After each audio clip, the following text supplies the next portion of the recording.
Rainbow Ray, fluffy pink elephants.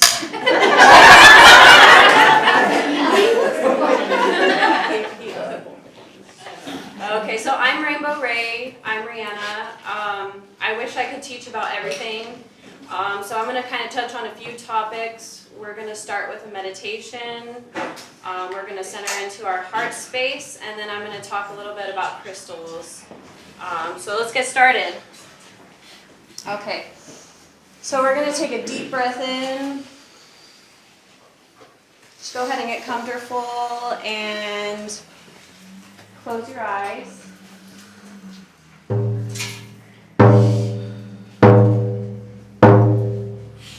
then I want you to take another deep breath, and with that breath, you're going to breathe. When you exhale, go into the earth, connect to that earth.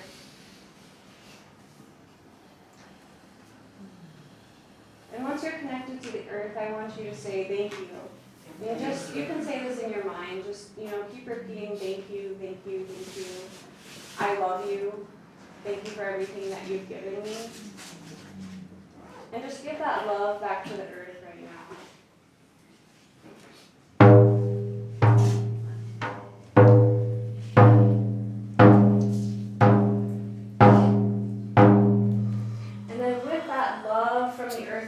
I want you to feel the earth's love as you breathe that breath back in. Breathe it all the way up past your head. Feel the earth's love for you spreading through your body and out into the universe.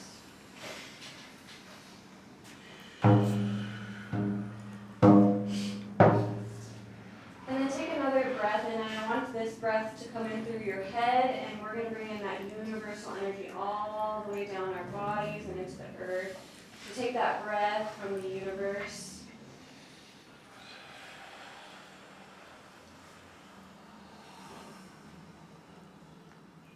And then go ahead and with this next breath, bring that breath outwards, out towards your head, and say thank you to the universe.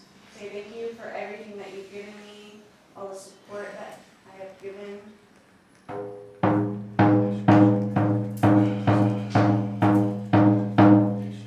And with the next breath, just breathe in that love the universe has for you. There is universal, unconditional love all around us, every moment of our lives. Available for us to draw in. So just bring that energy into your body.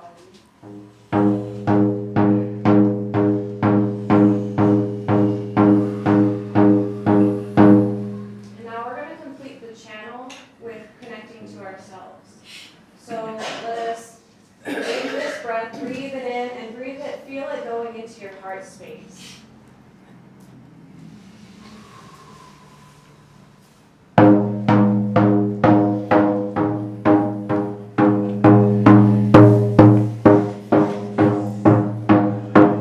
then with this breath, breathe in and say thank you to yourself. Say thank you, thank you, thank you, I love you. Thank you for being there for me always. So really just feel that love for yourself, feel your heart beating, feel that unconditional love radiating from your heart, and just continue to say thank you and I love you.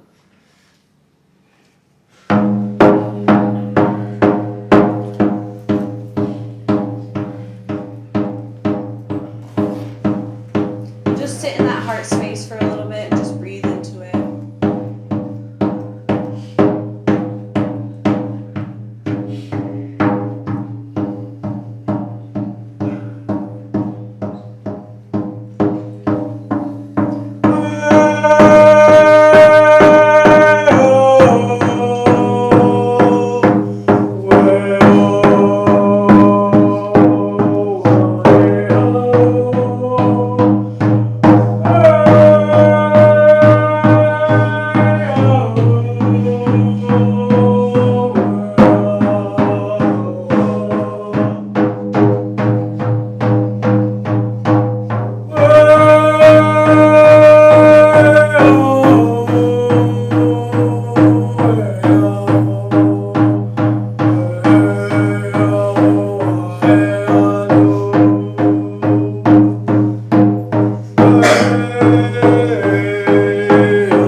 just stay in this heart space for the class as much as you feel comfortable.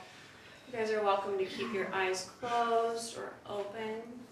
I just want to touch a little bit on what the guides have been talking to me about and what they want us to listen to.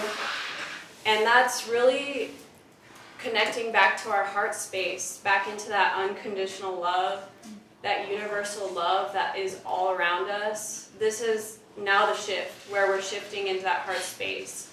Like Margaret had talked about, it's going just to that heart chakra, and it really is. You know, I know we are all of us here are connected into that heart space a lot of the time, but we have to focus on the unconditional love part.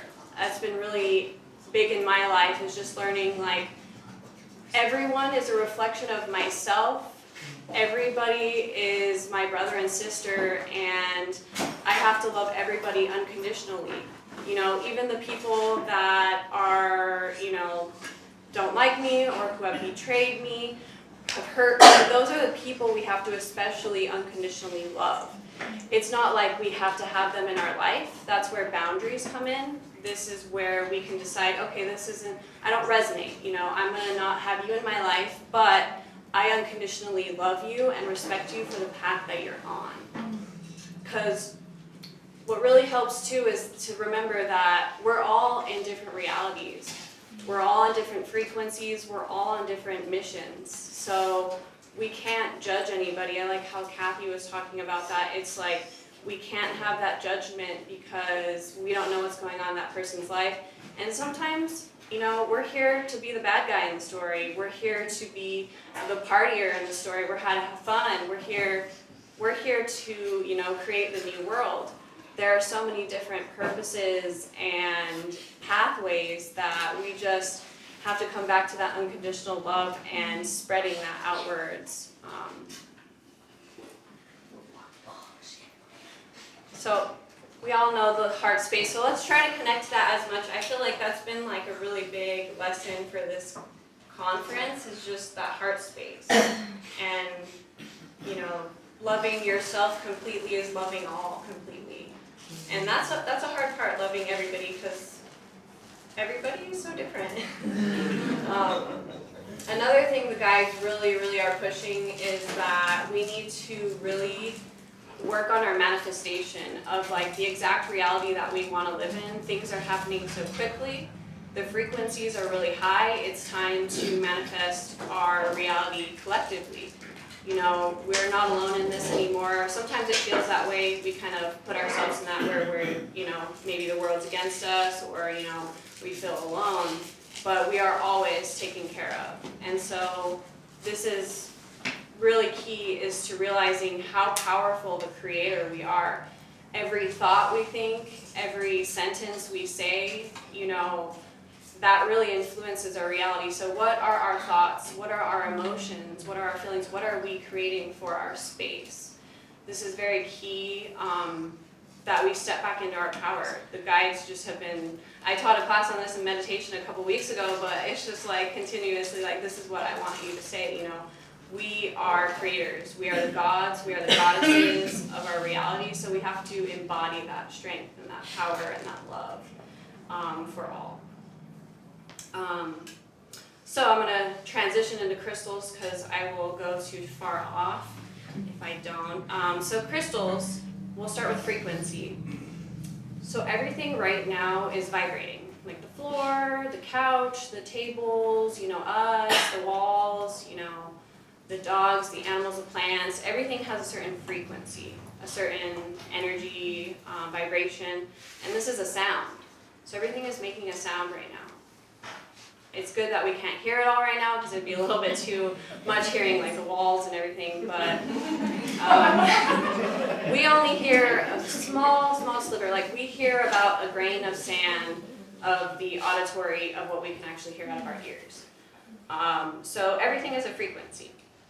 And this is important because also this is what the guides and creator are saying is like, what is around us? What songs are around us? Because our whole body is an ecosystem. And this ecosystem it has a sound, it's a symphony. we're our own symphony, and when we put like different foods, we have different people, we have different energies around us, environments, that will change our frequencies. And so in order to create that manifester, creator, creating our reality, we must really work with frequencies and being aware of exactly what frequency we are and how things influence us. So this is how I see medicine working. I'm not careful. Push it in and on. The dog. The dog. I know Carrie's like, this is our dog today. So with medicine, whether it be like the pharmaceuticals, herbal medicine, crystal medicine is what I focus on. Everything has that frequency. So each crystal's frequency is really dependent on its structure, its chemical makeup, and its energetic electromagnetic field that it does emit. So with crystals, we don't have to like take them internally.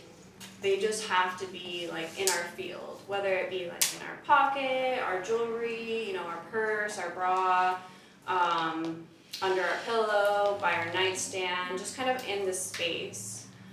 I set up here a few grids. These guys are not for sale. These guys are just my personal. I have some other that are. This grid is my high frequency grid.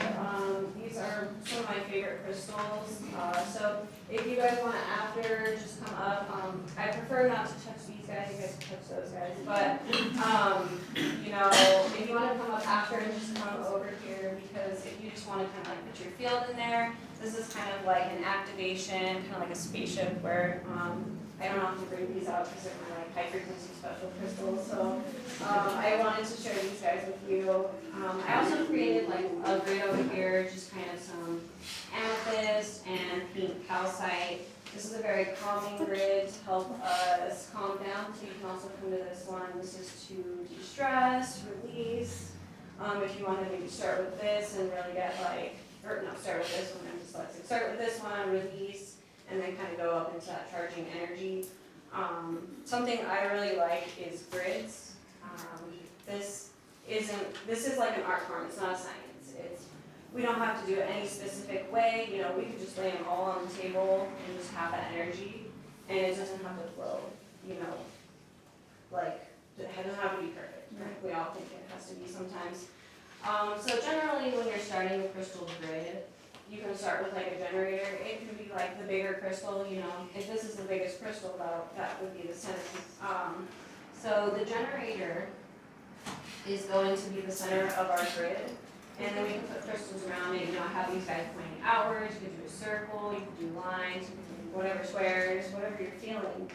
And with our imagination, this is like very important, like being the inner child and having our imagination and flow. So we can just imagine it, however we think that energy is flowing, that's our intention, and it will flow that way. So if we have like a line, we're like, oh yeah, that crystal connects with that because I see it like this and this and that. So it's like a mandala. It's like, it can have 3 crystals to be a grid. It doesn't have to be like a giant grid. You don't have to have them all like fancy. So a crystal grid is an intention field. So we can create an intention field without a crystal grid, but these will help kind of maintain our intention. We can ask the crystals what to do, because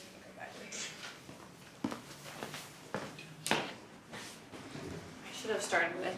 For me, crystals are alive. So crystals are as alive as we are, as plants are, as animals are. They're just part of their own kingdom. So they are the crystal kingdom. There's the plant kingdom, the animal kingdom, which we're part of, and the crystal kingdom, the crystal mineral kingdom. And they just kind of are on a different frequency. Each crystal has its own unique personality. Like this one crystal here, this is its own being. This is its own nature spirit. It's part of the Fae. It's part of the earth. It's basically like a physical manifestation of a nature spirit. where we can like work with it. The same with like plants. That's a nature spirit. But that's why I like crystals so much. They can be our tools to help us with intention fields, energy, frequency. But they can also be our guides, because for me, like when I first started off with spirituality, I could like hear the crystals, and I was like, okay, I'm crazy, you know, like what is this?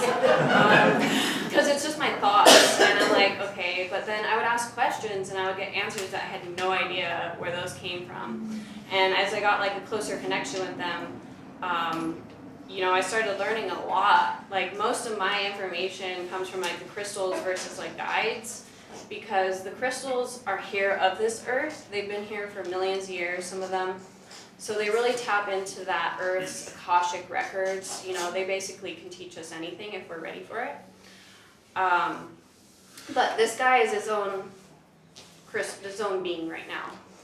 This is smoky quartz. It also has some actinolite in it, but we're just going to say the smoky quartz right now. So this is the smoky quartz, and then there's a smoky quartz consciousness. So this is like all the different smoky quartzes. They're good for grounding, protection. They're very strengthening for the body and the spirit. But then we have that consciousness of this one. You know, that's like our individual consciousness. And then there's a smoky quartz consciousness, kind of like our tribe. There's kind of like similar energies, what's going on. And then there's the crystal consciousness. So that's just kind of like the collective consciousness. So we can tap into different levels. You know, we could tap into this crystal personally. We can tap into the energy of the smoky quartz. Or we could just tap into the energetic crystalline consciousness. Because crystals, a lot of them are silicone dioxide, like silicone based. So we are carbon, they're pretty close, so they are, you know, real life forms. You know, they have frequency, they have energy, they have thoughts. And it's funny, they have personalities, like each type of crystal, I would say. Like, you know, smokies have a certain like personality to them that we can work with. And the reason why these crystals will help us is because they synergistically strengthen our aura. So it's not like the medicine is healing us. The medicine is helping us strengthen so that we can heal ourselves. And that's with all medicine. It's not like, or healers too, it's not the healer that healed you, it's that you allowed that space to heal yourself. And that healer, that medicine was there to be the facilitator for helping you heal yourself. So this is very key to, I really believe in like holistic health, mental, spiritual, emotional. I feel like I forgot one, physical. Yeah, I'm like the physical, we're here.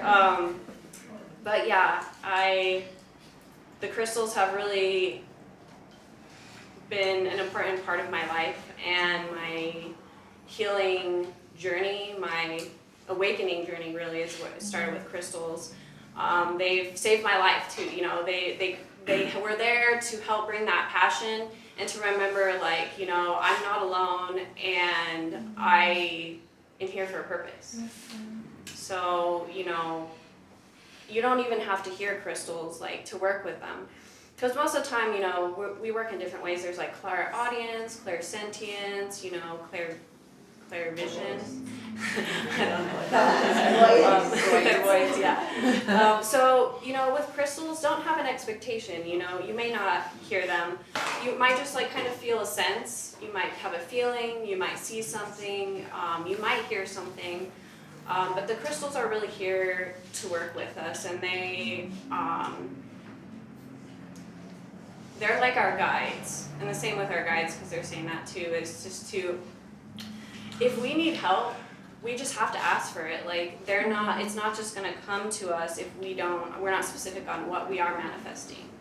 And so it can help through like writing it down, saying it out loud, talking about what you are trying to manifest and what you are trying to bring forward.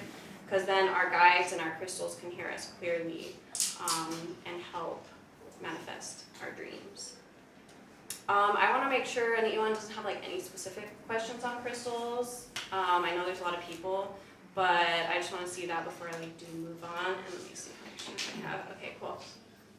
Can you talk a little bit more about like the grid? Yeah, definitely. And there's a lot of like the wooden grids that you can like the creeping one, you know, Oh, those like, chips and yeah, stuff. yeah. I just don't know anything about it. So. Yeah, definitely. So you can definitely like get the grids, like there's grid cloths and like the wooden to put on. That'll help like kind of guide it.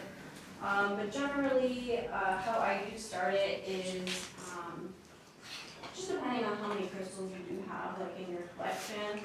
You know, you can just have a few crystals, but if you have like specific colors, that also helps because that's how crystals also work. That's how a lot of things work around us is frequency of color. So red is a frequency that is going to be very slow. The wavelengths are like this, and this is why it's grounding for our body. Our root chakra vibrates at that kind of frequency. And then when you get into like the purples, that's a really high frequency, and that's the wavelengths are really close together and they're going really fast. They're vibrating at high frequency. So you can kind of correlate to the chakras. That kind of helped me at first. It's just kind of like you needing confidence. Look for like yellow crystals. You know. Just go from the root. If you're needing grounding, health, vitality, that's going to be your red crystals. The orange is going to be like your buried emotions, your creativity, your sexuality. And then yellow crystals are going to be confidence, empowerment, manifestation as well. The heart is green and pink stones. The throat is going to be like a light blue stone, like this tablecloth color. And then the third eye is going to be like indigo color crystals, and then crown is white and purple and gold as well. But so say you want to have an intention, say this grid's kind of relaxing for like the mind. So you're wanting to kind of just like transition some thoughts in your mind, and you kind of want to manifest some calming energy around you. You can have those colored crystals to help you with that, or you can also just have that intention. You know, I can just have whatever crystals, you know, this grid kind of just like has a lot going on to it, but my intention is for it to elevate us to a higher frequency, and just seeing a grid as well can help us with remembering that intention. But I like how grids do work. This is taller. So this is my generator. This is the middle of it. This one's probably the highest frequency. No, there's a lot of them. But this one, it has pretty strong energy. And how it's working with a grid, it's really cool how grids work. They're like an ecosystem. They're all working together like a collective. And this is going to be powering the energy to all these crystals. So it's supplying the energy to the other crystals. But then what the crystals do is they work as a collective, and they all bring that energy back into the center. And they send that intention outward. So this field will help like the environment or if you're around yourself, and then if you have that intention as well, it will actually just like send it out to the universe, which is kind of nice because the crystals, when I work with healing, like I'll do like Reiki and theta healing, but a lot of times what I just do is like a crystal channel that energy for me, to channel that crystal energy. So generally like I like hands-on, but I'll just touch like that crystal with like healing somebody. With my healing path, or my crystal path, it really started with like just laying them on top of me, and I was like, oh my god, I can feel that physically. I don't know, did I do something wrong? Like that's weird, I don't know about that. But crystals are very, the reason I like crystals so much is that they really put you at the level that you're ready for.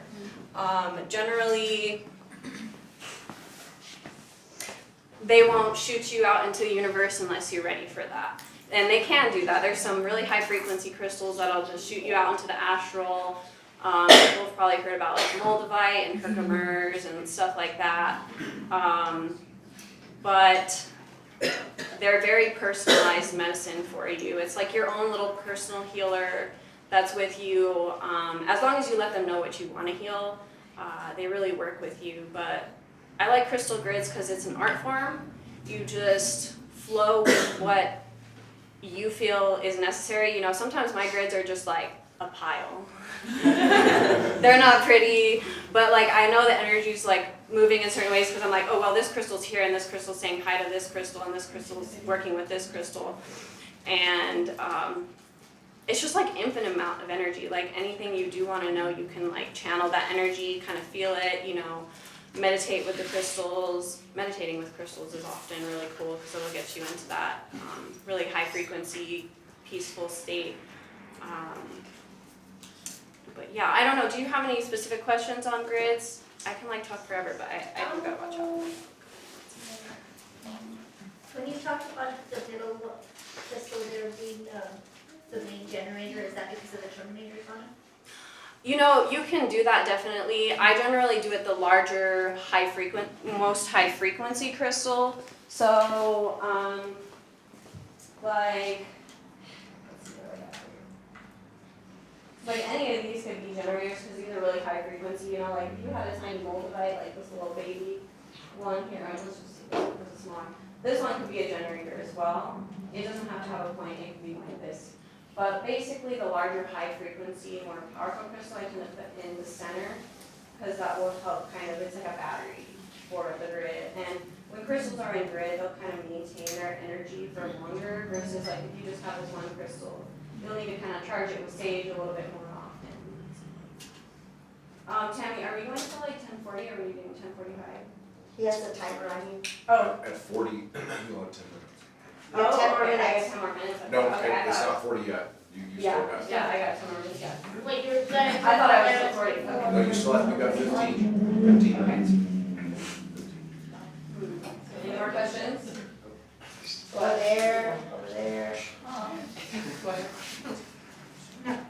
You go first. Okay.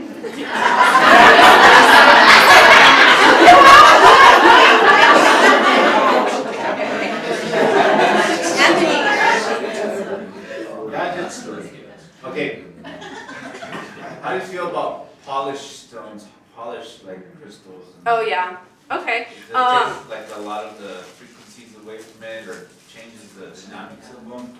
Yeah, let me talk about that. I forgot because I have this and I want to pass it around. So this has like a big old bubble of water. You can shake it, you can feel it, you can like hear it a little bit. This is an anhydrous agate. I'm going to pass it around so everybody can feel it. This water that was trapped inside of it is like 1 million years old. You know, I don't know exactly how old, but it's been stuck in that rock that long. So it's very powerful, very healing. I'm going to pass it this way. Try not to drop it, but it's okay if it does. It's strong. But yeah, just pass that around to everybody. But with crystal polishing, I don't really mind it too much because, like, let's see, let me find an example one, like this one. So with polishing of crystals, it kind of just flows the energy in a different way. Yeah, like with like a natural one, you know, I do like seeing like the natural form of it Raw. because it does have that raw energy to it. But sometimes it could just be like a chunk like this, and they'll polish it to something that has a point. And when you polish a chunk into like a point, this point is where the energy is coming from. So generally when they polish crystals, this is to direct that energy in that way to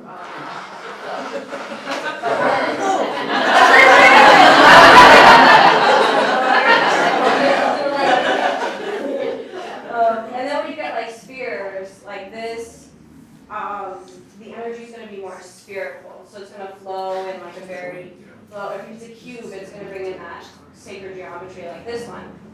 I don't really go for shapes too much, but I have been lately like how they do direct the energy. Like this one, it's called a dodecahedron, and this is kind of like universal energy, just very like good for intuition, really tapping into that like awakening energy. And this could just been like a quartz chunk, just like maybe not even a crystal form, but this makes it into that powerful sacred geometry. The same with diamonds. They cut diamonds, you know, it's just like a chunk of rock. And the way they cut it is how the light flows through it. So when the light flows through it, this is how energy, this is basically just like universal energy coming in through the crystal and flowing outwards in a better way sometimes to help it guide. So yeah, that polishing, I feel like it's okay. I do prefer natural, but with polishing as well, you get the really pretty, you can see all the pretty stuff in there.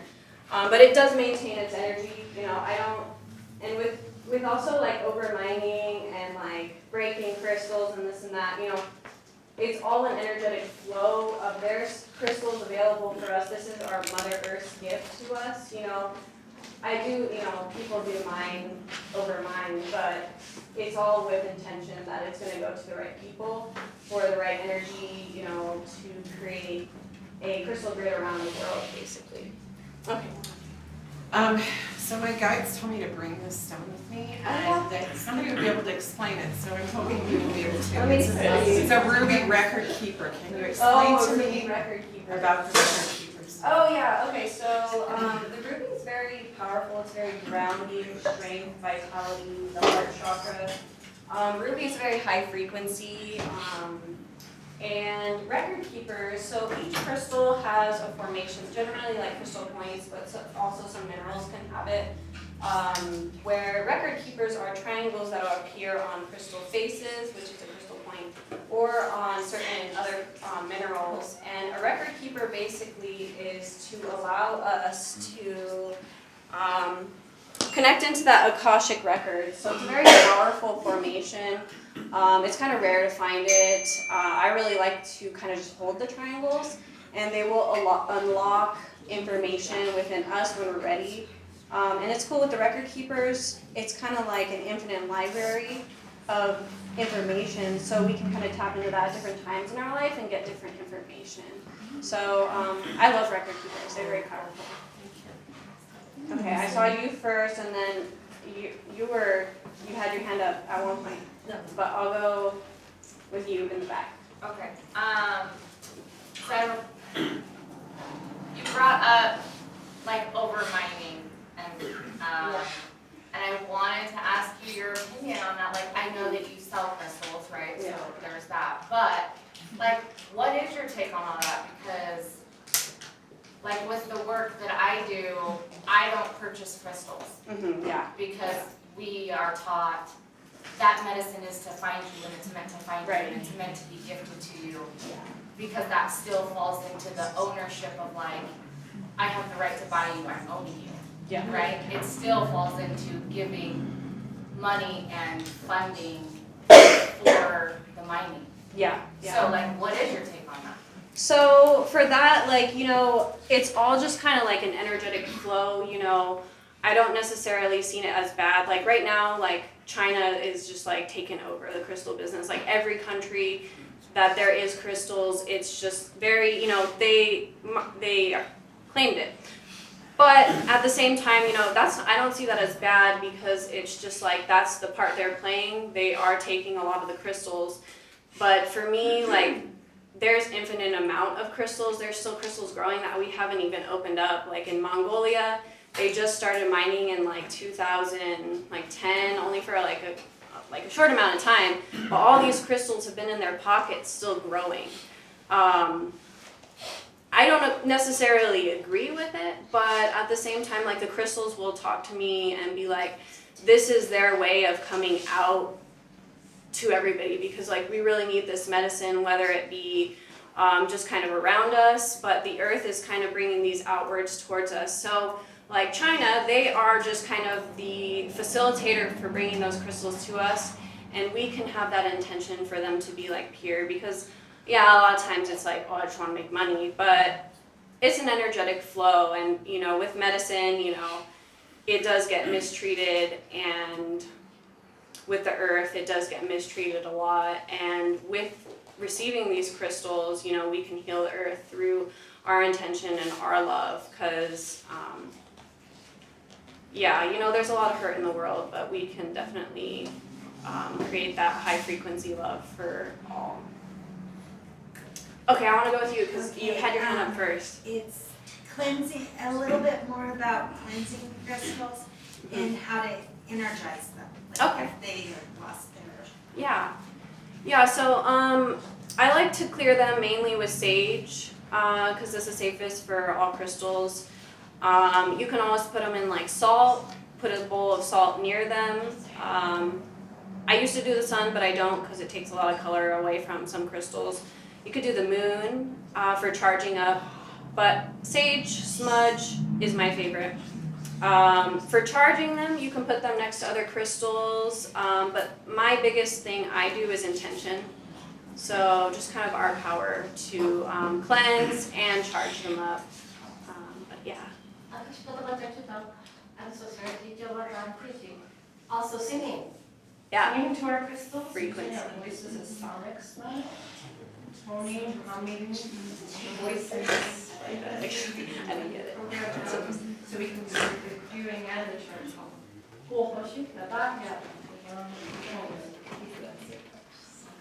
Okay, and then Alex, who's next? It was actually, Oh, what? how, it was actually the same question as hers, was how to clear, Okay. cleanse, but also to activate.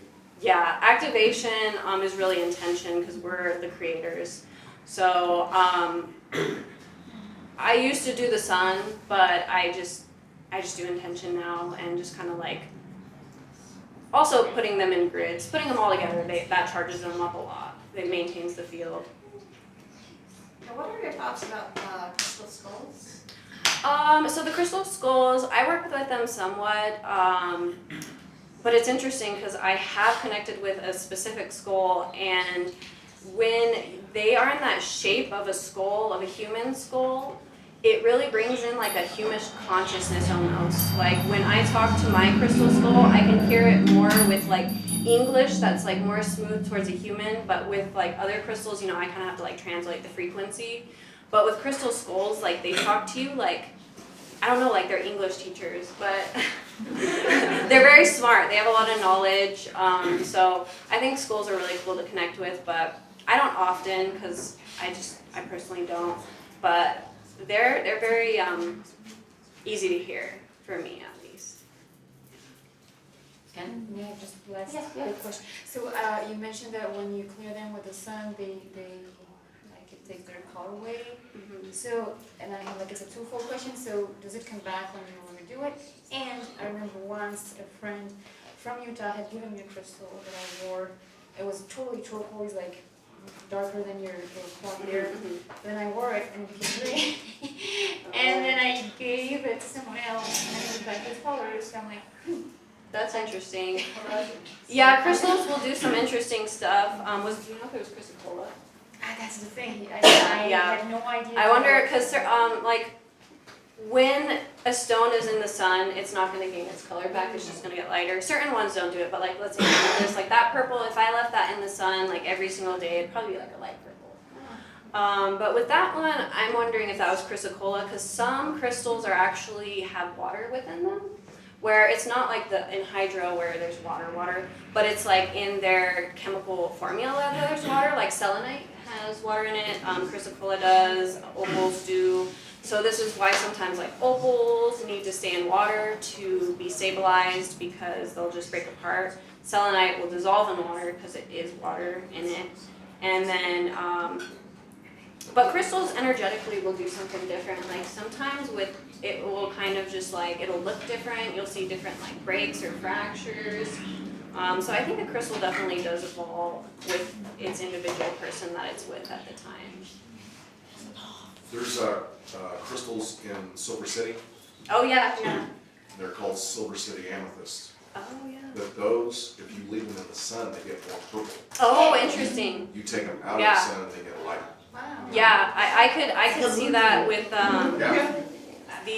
so amethyst and smoky quartz are like radiation. That's what the color comes from, and like different minerals in there like lithium and aluminum. But that's curious. Yeah, I haven't actually seen those guys. I'll bring you some. Yeah, that's cool.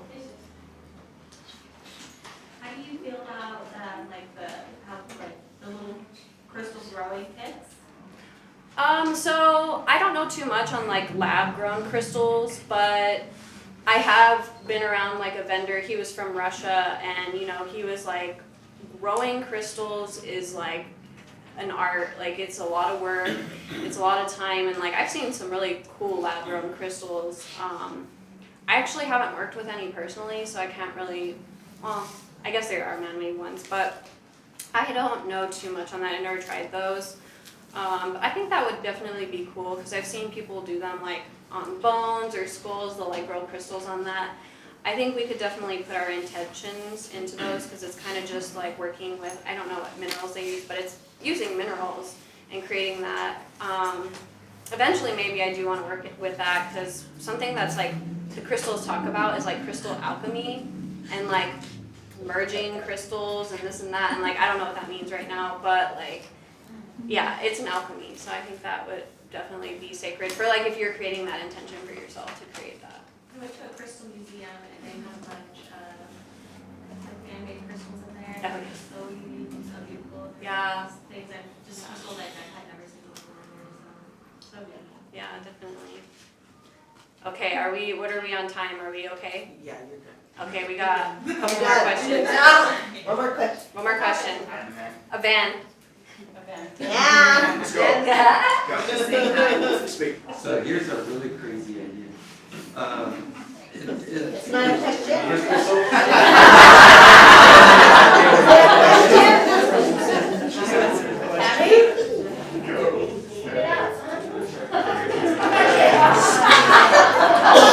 Okay, what's your idea? So these people from Telos, you know, we know all about them, right? And they have like their crystal cities, and they create them out of, you know, just they manifest this stuff, right? And these are supposedly kind of like humans or whatever from way back in Maria, or whatever, or whoever and whatever, and we don't know. Maybe someone does. I think. And Bird, I'm up.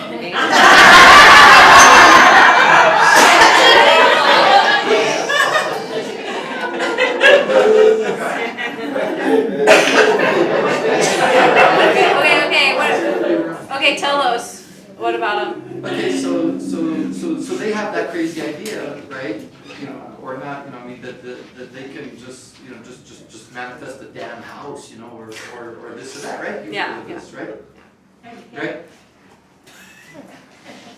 You've heard of that, right? Yeah. And so, you know, quite seriously, okay, I mean, like, I'll build a damn house and get wood and bricks and crap like that, right? Cement, you know, I'll make a house, you know? And just this idea that people can grow this, you know, like things can grow it and things like that. What do you feel about that idea that, you know, like seriously, you know, not bullshit, not metaphysical stuff and crap like this, but like seriously, that us as humans, that ability to do that, wouldn't you? To like manifest out of nothing? Yeah. I think it's definitely possible. Anything is possible if we believe it. We have to get to that frequency level though. So we just have to keep raising our frequency, being in that creator, being the creator of our reality, having that unconditional love, and really working with like the third eye and just kind of manifestation and just really honing in, you know, like crystals can help with that. Like Lemuria would use a lot of crystals as well. I'm not quite sure how to get there yet. So that would be awesome, but it's coming. You feel like you feel intrinsically that that's something that we could. Yeah. No. I'm excited for when we can do that again. Because that was real, and like maybe in my lifetime I'll get there. So that would be awesome. Or to just manifest to like be hovering. What's that called? Levitating. But anyways, thank you guys. I do appreciate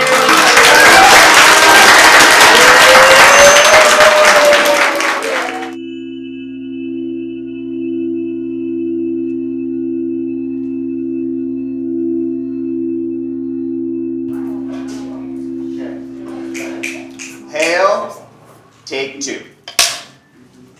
Take two.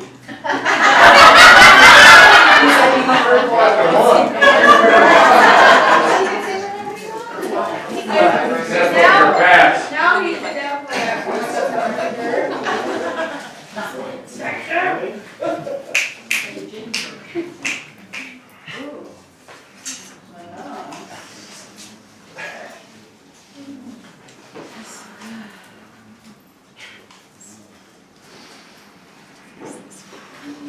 Okay, we'll start with take one.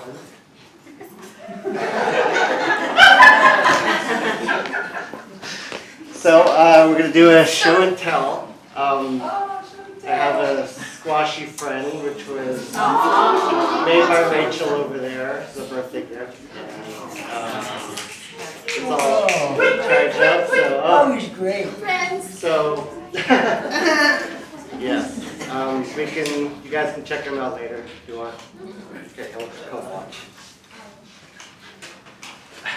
Okay.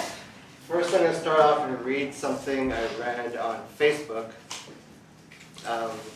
This is a woman I know who channels Divine Source, and she said, "This coming Saturday, we, the divine team, and some critical light workers, together, we will adjust the energy body and the heart chakra of the planet and humanity so that the heart chakra of the planet and humanity will match Gaia's new map and new energy body."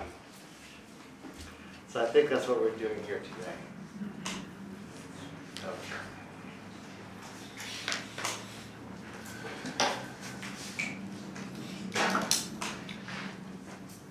So I will be, this is going to be some of the most powerful stuff I've ever done. We did a test run for this, and wow.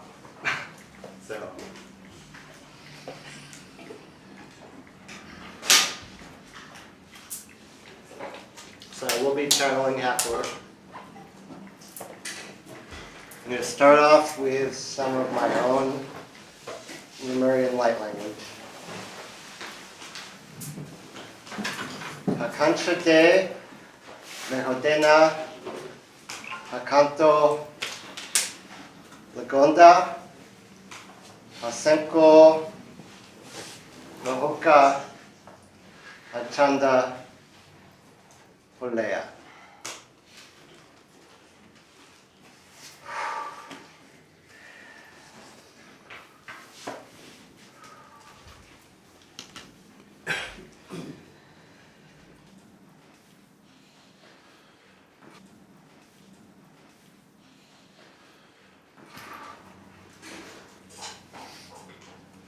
Cantando mecandonea holantena acochagando meholantaeo melanto hosenka Ochedando, Mikanda Holea, Misokando, Hachandanea, Holantando,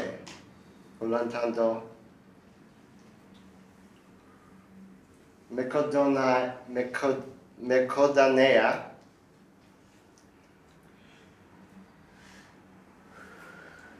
Olotana dando, Mesanko,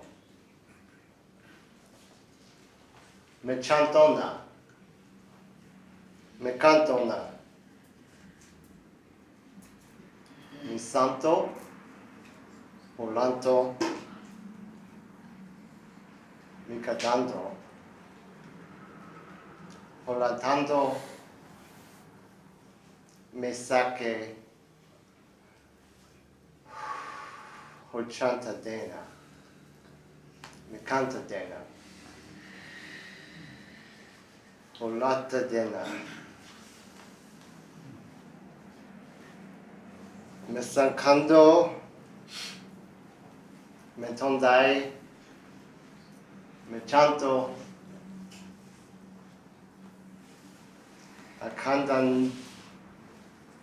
Akandanea,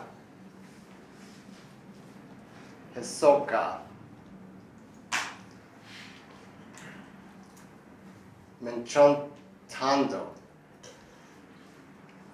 Mikoteda, Sankondando, Michoka, Hatando, Mantandea, Misuka, Mejolante,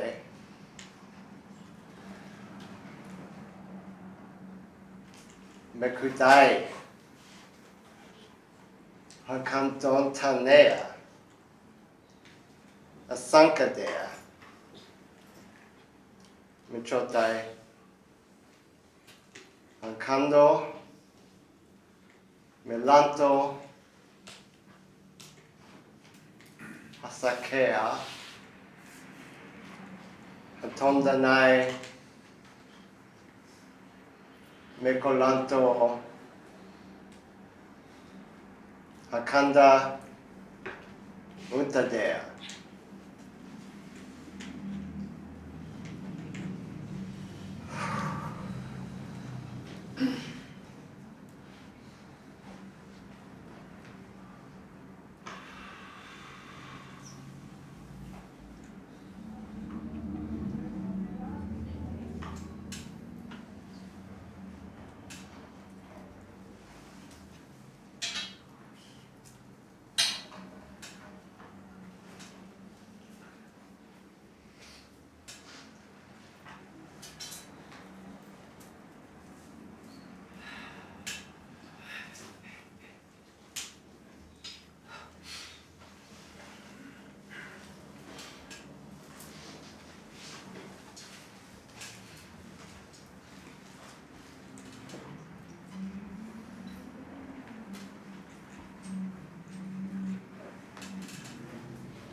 Breathe, please.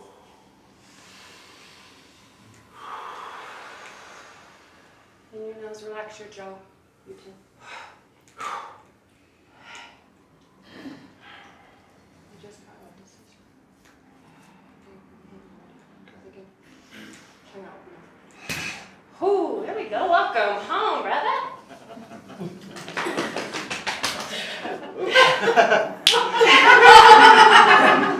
Thank you. You're welcome.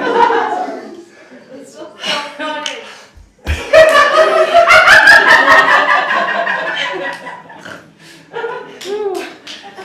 Ooh, let Hale out.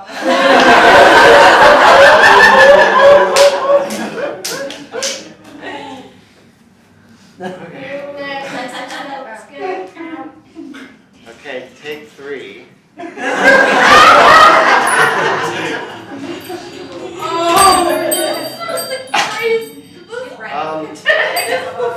Before we do take 3, I'm curious to hear what you felt, if anyone wants to share, what you felt from that.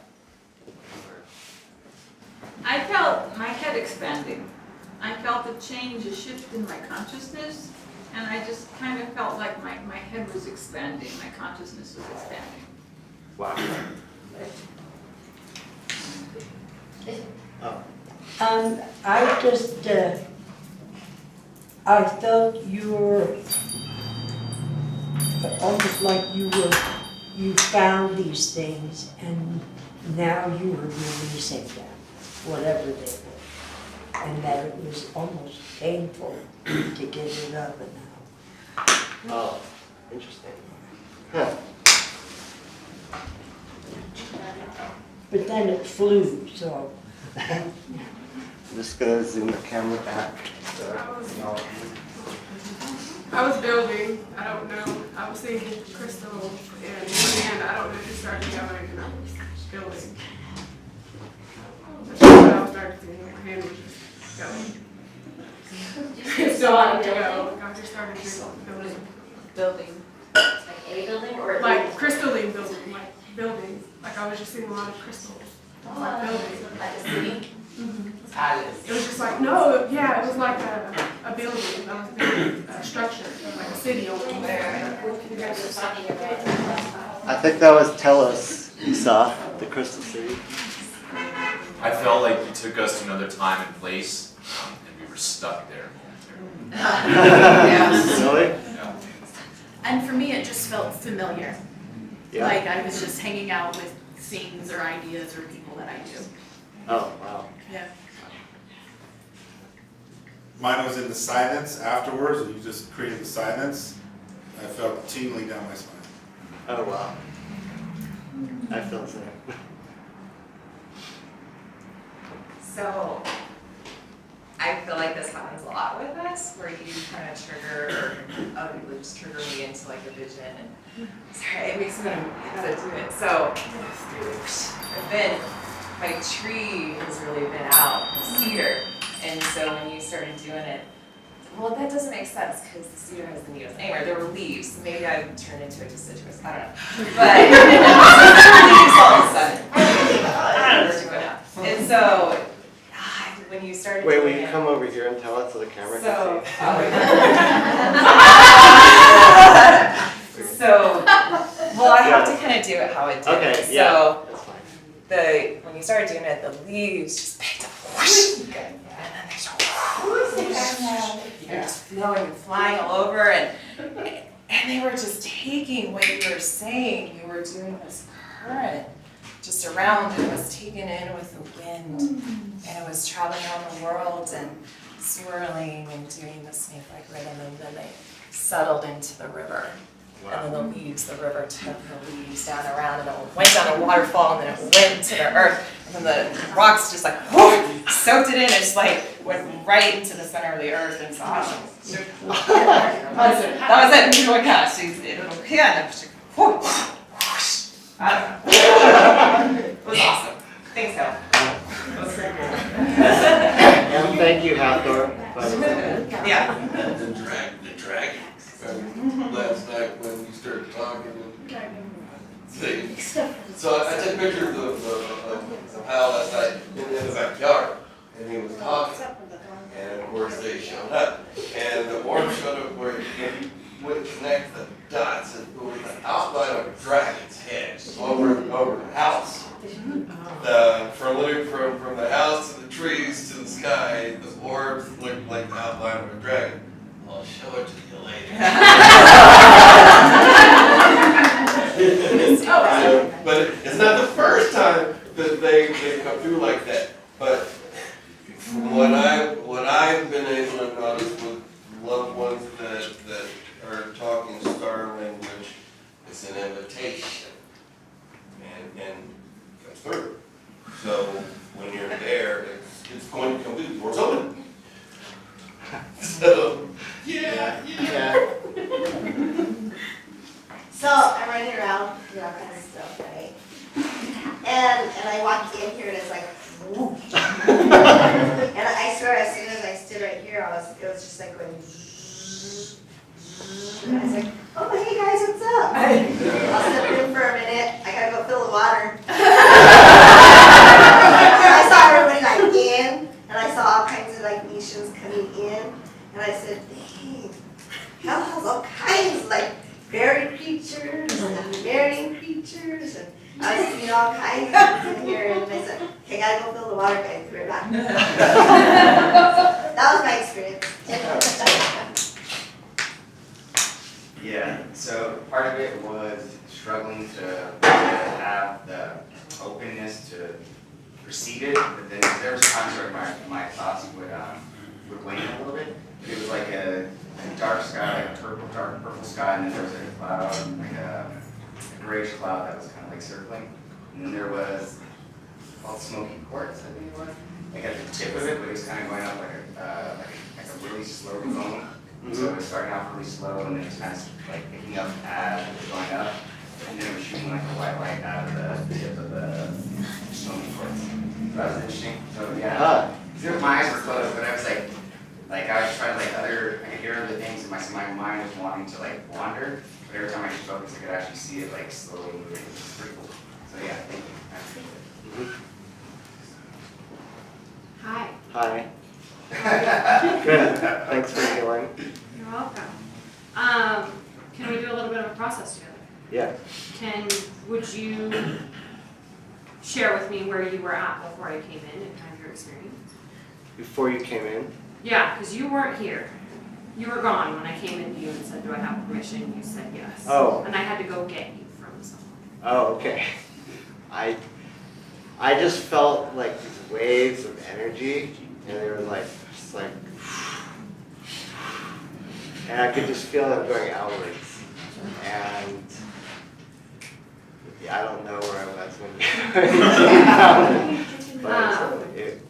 I go and get people in the stars a lot.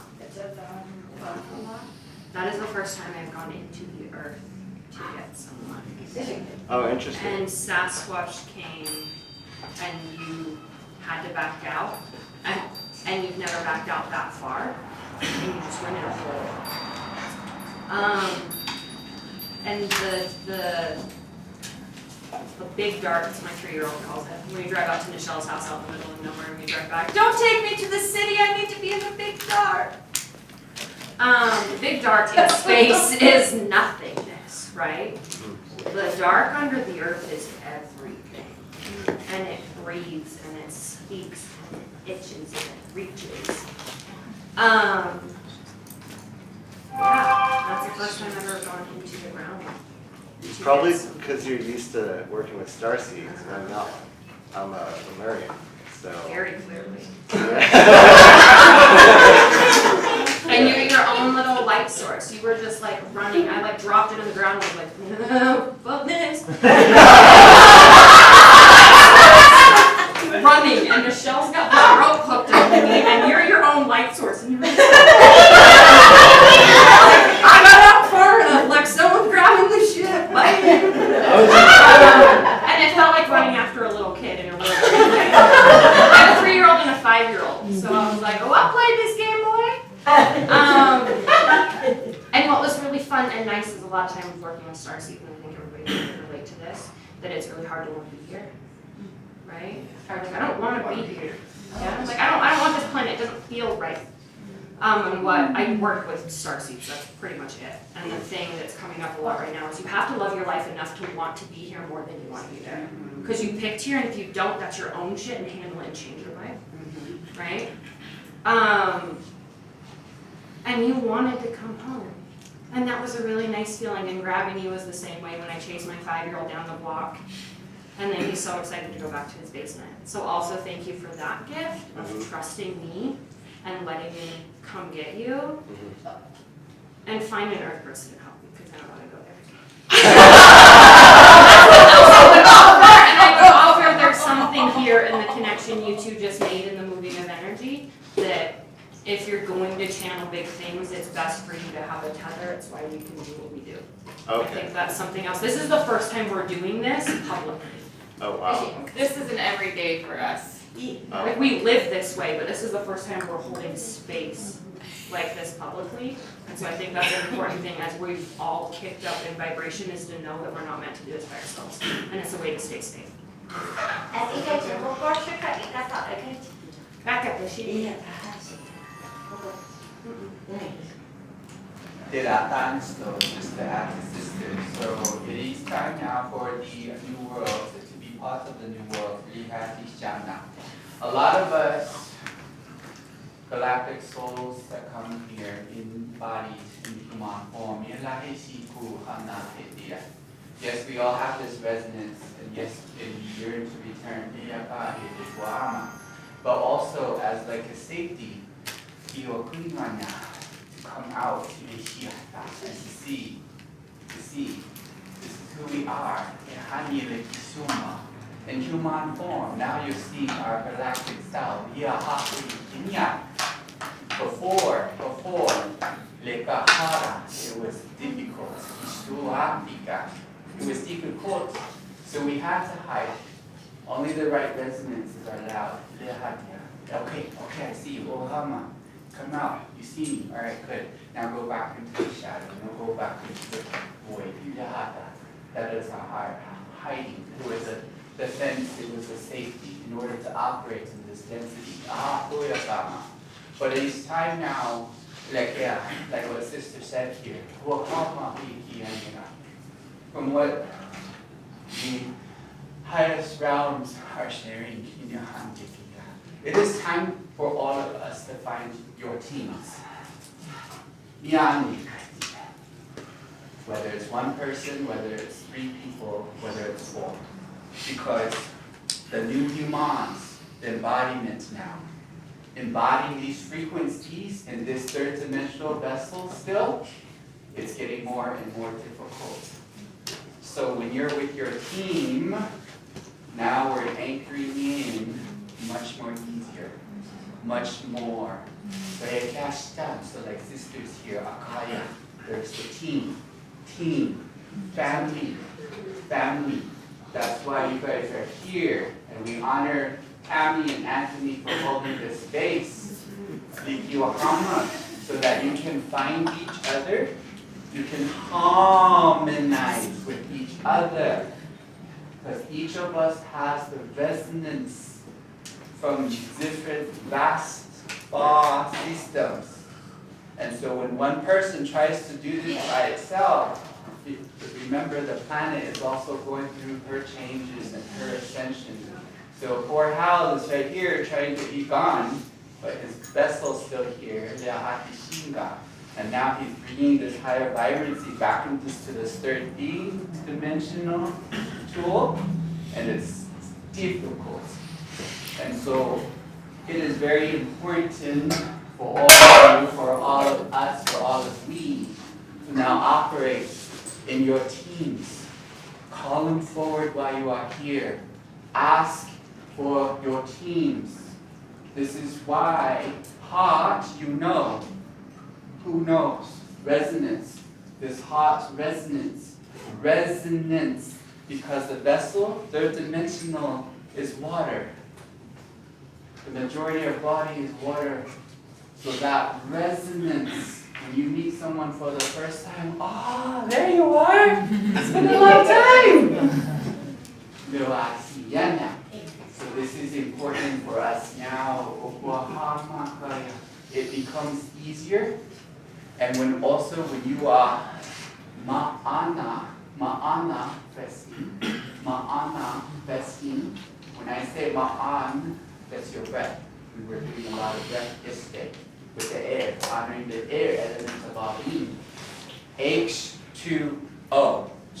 Who knows what that is? Remember grade school? So if we're all water, and hydrogen is the most abundant chemical element universally, hydrogen is what's operating and running our sun. Where is the oxygen? So if this body is all water, right? All water, so you have the hydrogen. Now, with the breath work, where's my airheads? Geminis, Aquarius, and Libras? Where's my airheads? That's why we're here. So feathers. So if you're working with bird medicines and working with feathers, be shining again. So this is that oxygen to bring aboard the ma'ana manifestation. Ma'ana. So you bring it together. And when you're with your teams, Ishuakanya, it becomes easier. It becomes easier. So you place the resistance. Nandapataya. Svikishum. Thank you, Hathor, for allowing me to speak on behalf of these ones that are here right now.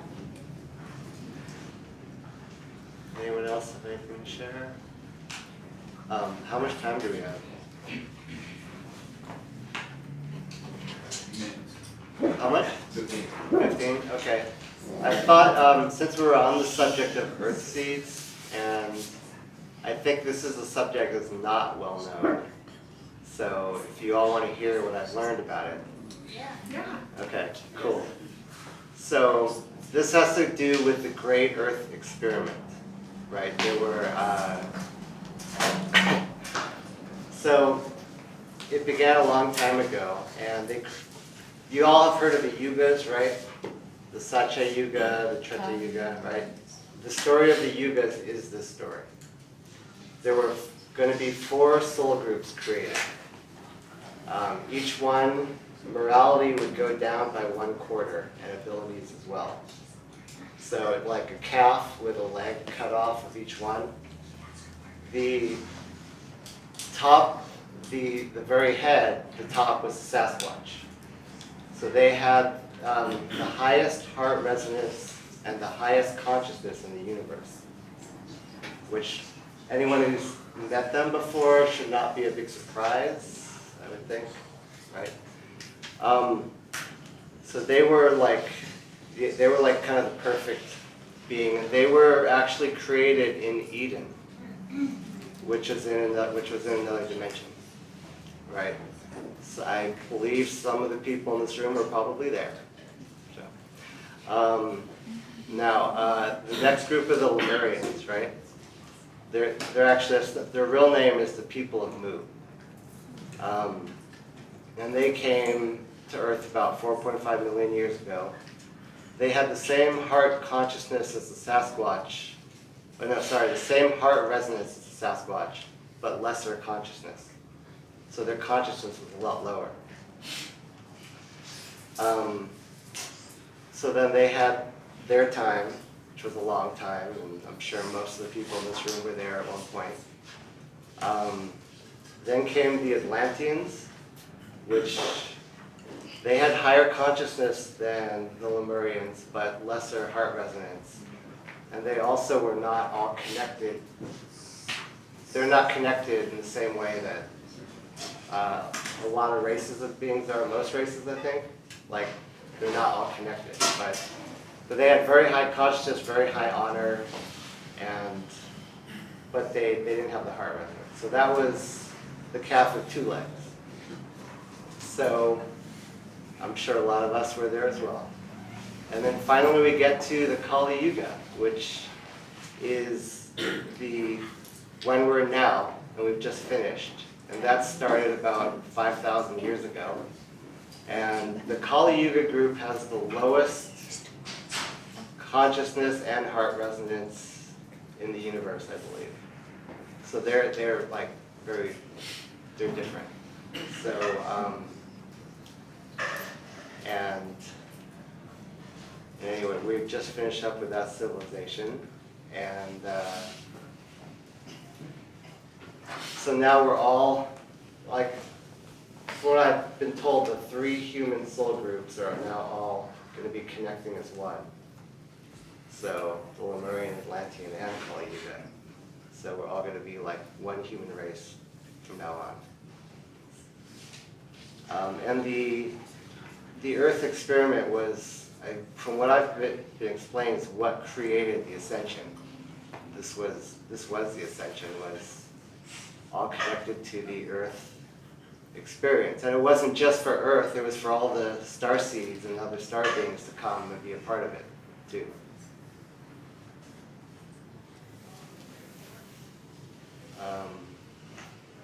That's the basics. Is there any questions about that? 5 minutes? 10. Yeah? What comes after Kali Yuga? The Golden Age. So it's just the New Earth. Kalis, like they're done? No, they go too. Okay. That's it. There are only 4. Okay. Yeah. So before the Kalis, was it also a golden age? Was it what? Before all this, was there a golden age? This one way now. Yeah, every civilization has had like a golden age. So it's like there's been Lumerian golden ages and Atlantean golden ages. Yeah.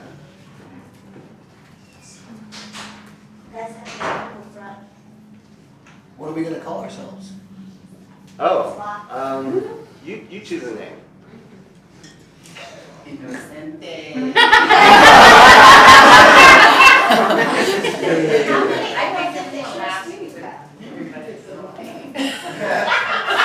So what I was told is that on every reality dimension, it's happening differently, but on the higher elevation dimension where we're at right now, all of us together, we're on this ship right now, we are creating a whole new, we're the creators. So we're getting ready to create, all this is new, all of this. We've never done this. We're finally here at the finish line. We've been doing this and spiraling out and up for so long, and now we're finally over. And that's why it's so important at this 11/11. It doesn't even matter what date it is, because all that is baloney too. So anyways, it's another belief system. But we're crossing over, we're creating. And the more that we come together, we amplify that creation. So we're creating again and again and again. But on the lower dimensional level, they still have to go through all of those transitions again, because they made those choices. So it's just a spiral. It's kind of like a video game, You have the one that has their name on the computer, you know, and they're like the top winner, and then you got the second one, the third one, the fourth, and you got the one that's like the seventh one. And there's still other dimensions, and you gotta go over again. So that's basically where we're at. So it's really important to have an intention on what world you want to create. You heard it there. I have this wonderful theory about.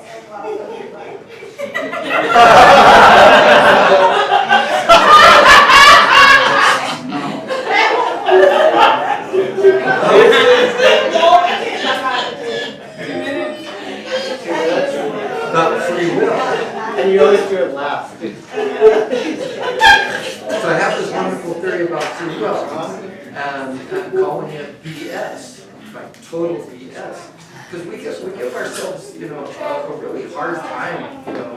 I believe, you know, that we're like, oh, these people, oh, free will, oh yeah, like they, you know, ugly ducklings, this and that, you know, and then they're not going to make it, and this and that, you know. And I think that's like a terribly incorrect point of view.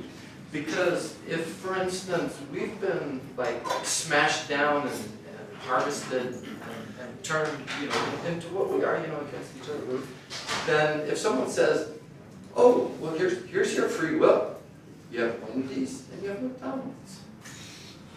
Make your free will choice, right? That's like, okay, that is not free will. Okay, between a turd and a turd, you know.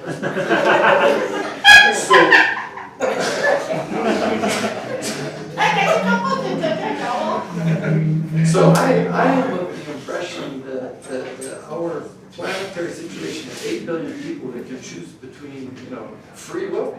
I say there is no free will on this planet right now. There is no free will, you know, with this type of conditioning. And so when we can get like this, whatever it was, I guess called the matrix and things like this, you know, whenever like that thing's gone, okay, then that person, then they have free will.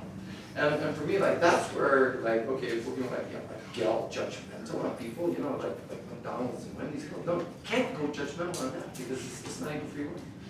And so for me, there's a lot more compassion, you know, that I think all people should have towards, you know, a lot brethren.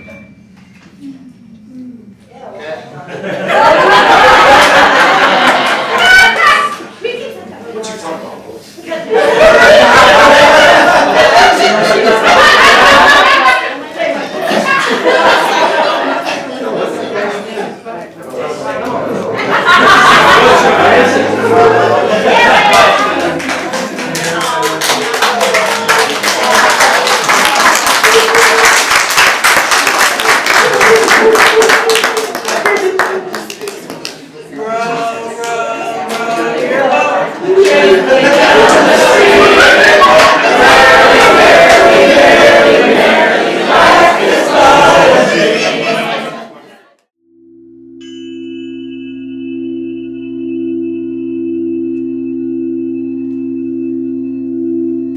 Derrell the Destroyer, take one.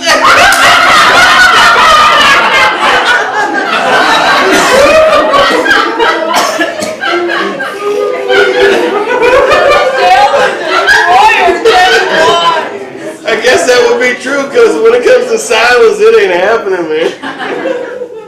Behave, no. Don't laugh. I'm gonna try to behave. Well, it's good to be here, everyone. So family, I've touched on a little bit here. So some things will be serious, some things will feel serious, but in the end, it's not that serious. Only if you hold that much weight to it. I'm going to be passing around some of my books. They're not published. These are simply books that I put together to show what Spirit has shown to me. And that, to me. Now, for those that have been around me, when Spirit has been interacting with us, we've been able to bear witness to things that we could feel it, we knew it was there, we just needed some type of confirmation or validation to know, like, damn it, I know I'm not crazy. People say I am. Oh, believe you, I'm certifiable too. You know, but still the things that come through, that cannot be denied. So, I'm going to send some that way, I'll send some that way, and I'll send some that way. All right, but I'll give a brief breakdown first. Intuition. Everybody has gifts. Everybody has gifts. This is how we choose to use our gifts. Now, for us, our gifts, those talents and abilities that we've had well before we came here again, you know, we've mastered them in all the previous lifetimes. That's why they feel so natural to us. So when you have your natural gifts and abilities that you're being called to use for the highest good of all, and we decide on whether or not we are going to do that or not. When you choose to surrender, it's a blessing. You have it for a reason. And when you use it, amazing things happen. Amazing things happen. We're a soul family, so we have been here and done this dance so many times before, it's not even funny. Whether we relate to the cosmic connections, you know, out in the stars, or we relate to the ancestral connections, the elemental connections, the Sasquatch connections, the angelic connections, we are ambassadors of the universal nation. So therefore, we intermingle and, you know, communicate with the various tribes. Hello, soul tribes. So whatever your soul tribe is, and that's what you're immersed into, rest assured someone else is going to be curious about that. They're going to want to know about it. So as you being an ambassador, as we're ambassadors, delegates, we signed up to share this frequency with others, as well as ourselves.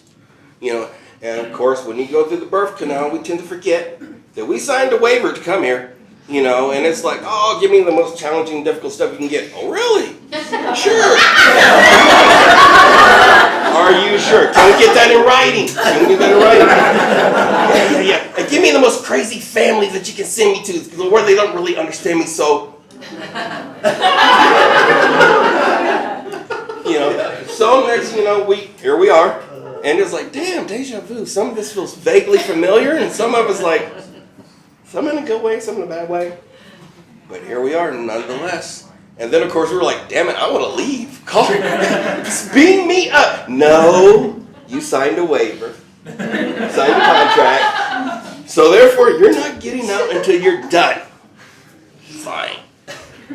But for us, that means we get to leave a legacy. The legacy for us is the information and the knowledge and the wisdom that we're guided to. You know, that helps us to, it's like Pandora's box. You know, you open it up and all this other stuff comes out, but there's still hope that remains. So, of course, we're going to go through more trials and tribulations than most. Hello. We're in the advanced class. It's not like we're in the beginners or intermediate anymore. So, our lessons are going to be more, we're held more responsible and accountable for them. Some people love calculus. I don't. I like geometry. You know, that clicks, but I don't like calculus. It's too. So, you know, some things we like, some things we don't like. But either way, you gotta finish the lesson. Which means you gotta take the test. And you gotta pass the test. And if you don't pass it, it's okay. Because guess what? You get to do it over. Rewind it, start over, send it back, do not pass go, do not collect $200. You know how it is. So, this way we're sending the animals. Spirits, animal spirits. And believe you me, we all have them. Whether it's been a beloved fair baby that has transitioned that we still feel very much near us, or our sacred spirit guides that have walked with us for a millennia and then some, because we are eternal spirits, so we got a little longevity with us, around here. So these are me, spirit talking to me or whatnot, and it getting my attention. Or me asking for a sign, and spirit saying, "We'll go outside then." Going outside, and is that an eagle staring at me? Mm-hmm.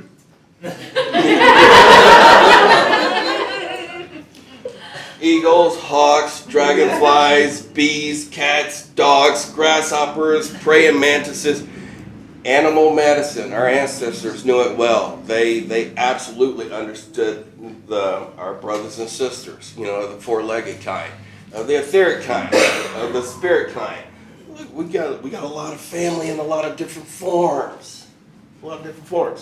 So it's funny that for some we just like, no, we got some family members we don't vibe with. Just like, nah, I'll speak to them at the holiday reunion and whatnot. But other than that, I ain't reaching out to them.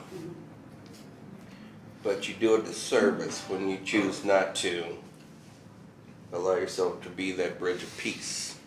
And we did elect to be the bridge of peace between our loved ones and us and the others. Because, hello, here we are. We're the ones that this is familiar with us. It's unfamiliar to them. They don't like talking about things that are unfamiliar to them. They like talking about things that are familiar to them. We like talking about things that are familiar to us. Thus, we're here. But the stuff that we're familiar with is people don't particularly resonate. We'll start sitting that way. We'll sit that way. Yeah, start looking at it. Do. Sitting that way.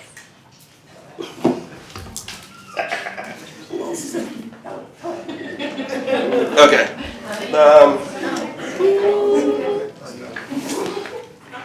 Also, since we're doing activations here, so in the book, there are elements and various things. I'm also passing around. So this is snowflake obsidian. Some of you have pieces that I've gifted to you from Mount Shasta.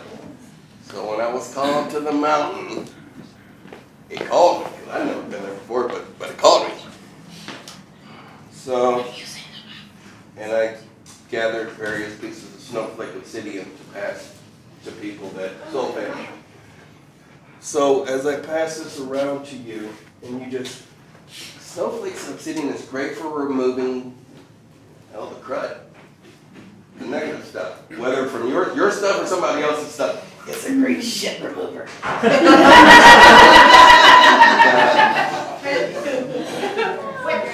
I do say be careful because it kind of looks like it can slice you, so it might slice you.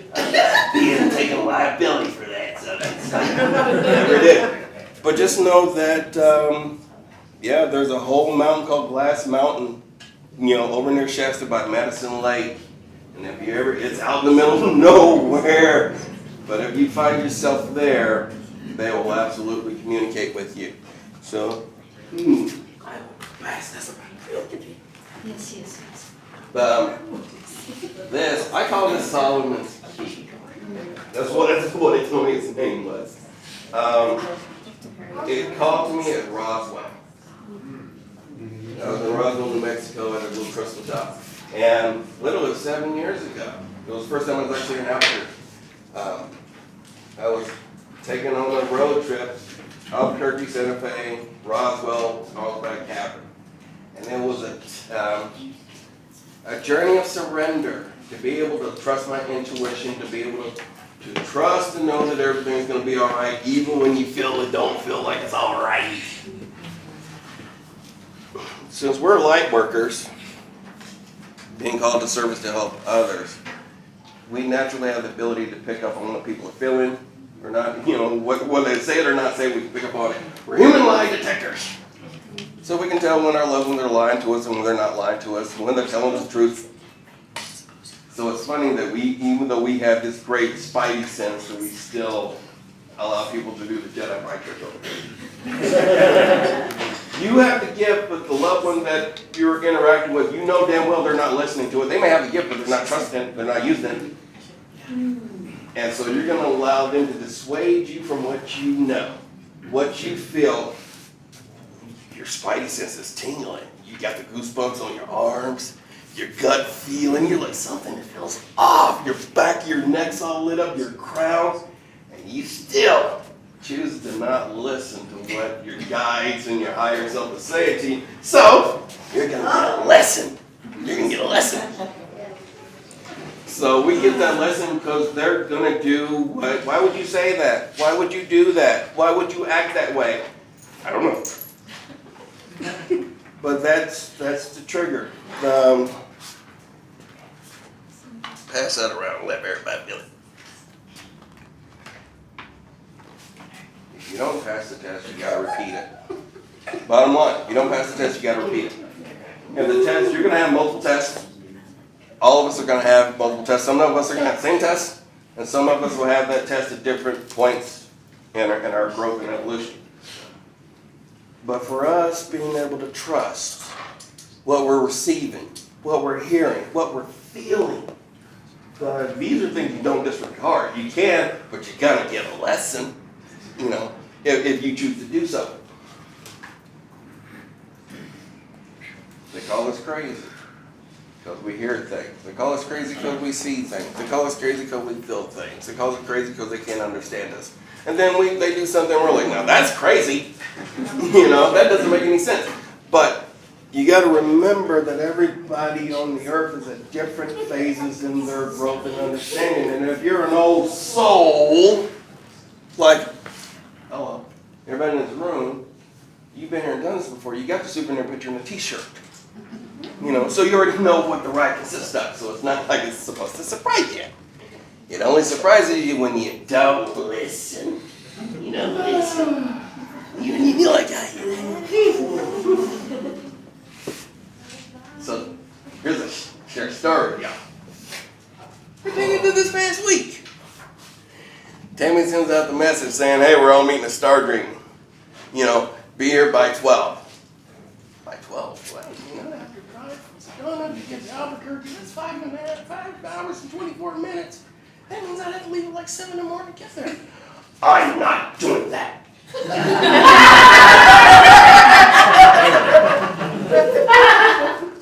So I had a vision of meeting my twin flame on a mountaintop 10 years ago in Sedona. And I went out there, and sure enough, I met her on the mountaintop 10 years ago in Sedona on 11/11/11. Oh yeah, it was real. Spirit has no reason to lie to you, ever. If Spirit is lying to you, that ain't Spirit. Spirit always has your highest good and everyone's highest good involved with you.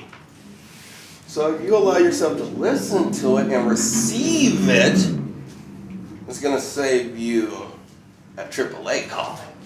Because if you don't listen, you're going to end up getting stuck somewhere. Then you're going to have to call. If you got service. If you got service, then you got to call. So I was all worked up because this is a dead Tammy. You know it's man at first. I've been told it's 10 years. It's a big deal for me. I ain't going. So I tell the universe, I ain't going. Universe loves it when you say you ain't gonna do something. Oh man, it's like double down. There's a song by Kenny Rogers. It's called The Gambler.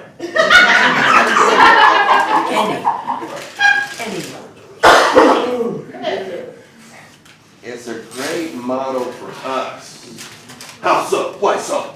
Well, because we know better. So when you know when you're helping someone or doing something and your spidey sense starts going off and you choose to disregard it, just have the gambler playing in your head. Know when to hold them, know when to fold them, know when to walk away, damn sure know when to run. You know, because if not, you gonna have yourself a show. So if you're able to recognize that and honor that and take power of it, then you can do what's for your highest good and the highest good of those around you. Sometimes that's just simple as saying no. And it's not like you're saying no forever, but if it's not the right time for you, then it's not the right time for you. And if they're being so persistent that it's supposed to be the right time for you, it's not going to work for you. not gonna work, no matter how hard they try to force it. Our loved ones try to force it, and we like to give them the benefit of a doubt because we don't want to say no to mama or daddy or brother or sister or boyfriend or girlfriend or husband or wife. But sometimes, damn it, if your spidey sense is saying, "You sure you want to do that?" And you always know it's always going to be for the highest good because you're going to get that bodily response, gut feeling or whatever. If you're not sure, ask for the sign. It will respond to you. Well, I can't hear it or I can't feel it. That means you got some work to do. You know, because this is the advanced course. We've been here and done this. You know, so it's not like we can blame them for our inability to know better. But hey, some people like to stick their tongue with that 9-volt battery. You know.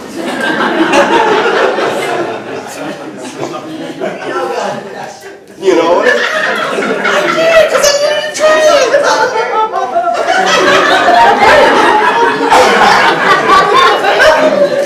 So,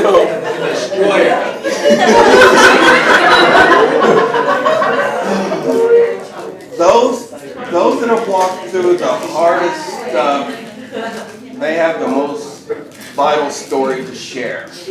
Those that have been through the valleys, that have been in the valleys, they have the greater appreciation when they're up on the mountaintop. They know what it takes to get there. They know what it takes to get there. Hell, you can invite somebody up to the mountaintop, but damn it, if they haven't took the journey to get up there, they're not going to really enjoy the view. They're not going to enjoy the view. And what you went through is the blueprint for being able to guide them through. And if they don't want to hear it, they don't want to hear it. That's okay, you planted the seeds. Best believe Spirit will take over from there. Right? Oh, I'm not doing it. That's how it's going. So my starter goes out on my car on Saturday. I'm like, well, that's just justification. I'm not supposed to be on it. So I go and text Tammy, and she goes, well, call Hale, because he's coming. He'll be right there. It'll work out. I'm like, still, that definitely means I got to leave by Wednesday, because I can pick you up, but we're leaving Wednesday. Of course you are. You know it's my anniversary, man. I can't help it, dude. That's what I'm doing. Okay, fine. So, my car is at the mechanics, and I'm waiting on them to let me know. Monday goes by, nothing. Okay, maybe they've diagnosed it, so I call Tuesday. Oh, we're too busy, couldn't get to it. Oh, that's strike one. So, I'm like, well, can you please let me know into Tuesday, because I got to make plans. And Tuesday rolls around, yeah, we can't fix it, buddy, and it's dead. The starter's dead. No shit. Yeah, we can't fix it. Well, that's lovely. The mechanic can't fix the... Okay. All right, dude, I definitely need a ride. So he's like, no problem. So you get packed up and be ready by, Wednesday afternoon trip.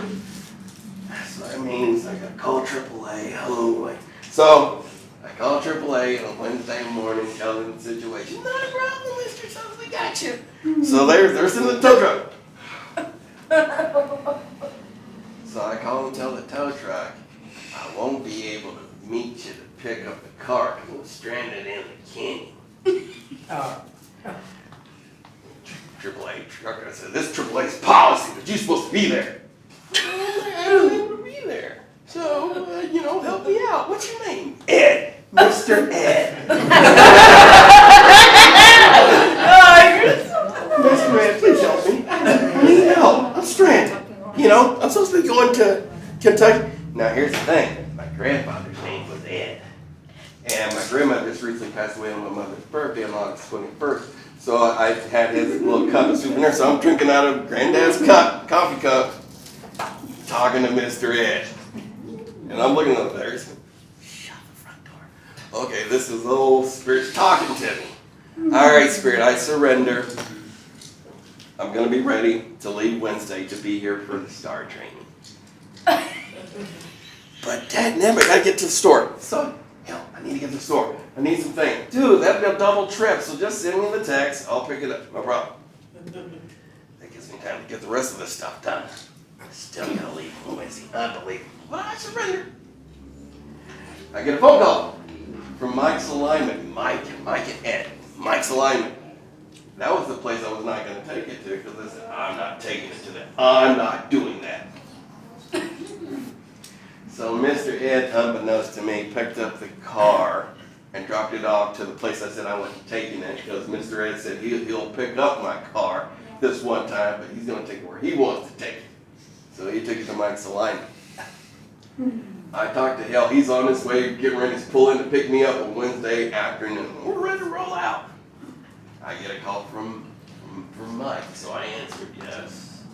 Dude, your car. Been trying to get hold of you all day. I missed one call. He's like, but we can fix your starter tomorrow. The other places they can get to it to December 6th. December 6th. So I said, well, I'll be in Albuquerque for at least a few days, so that's fine. So I was working on surrendering. Right!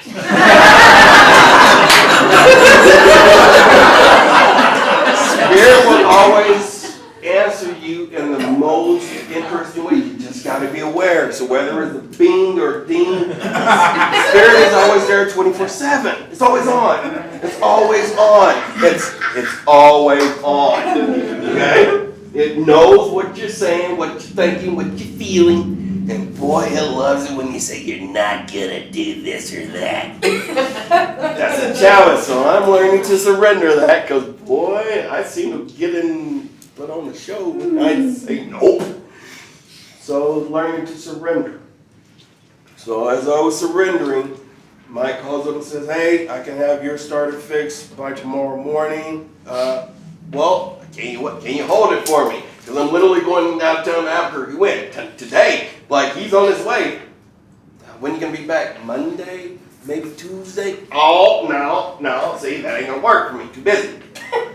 Well, what do I do? He said, you either show up and get your car, I'm gonna have to tell him. Okay, so. Hey, Hale, I need to cancel the trip for tonight. I'll be going tomorrow. I gotta pick up a car. Dude, all right, just had awesome healing. I'm buzzing, so right on, it works. So I'm literally passing you right now. Are you sure you don't need a ride? Dude, I'm positive. I'm ready to go, but if I go with you, I ain't gonna have a car to come back to, so. I'm surrendering. So I surrender that.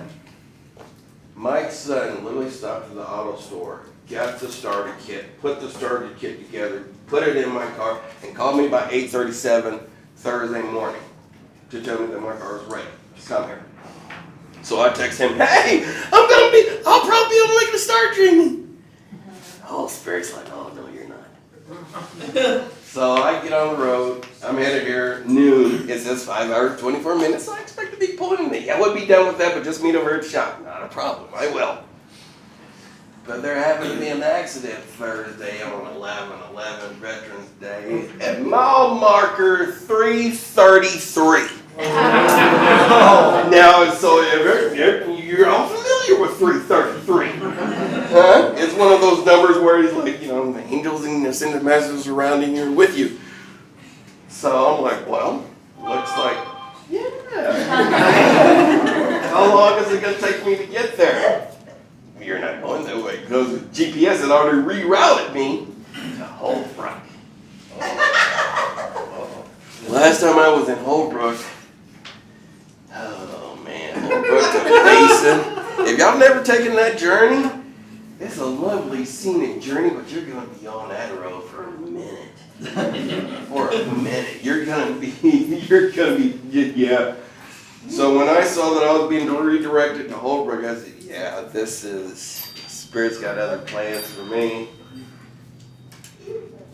I ended up being at the Petrified Forest, which is funny because literally as I was leaving Thursday and I was packing up things like, what do I bring with Kristen? I was going to grab a piece of petrified wood and I heard, don't bring it, you won't need it. You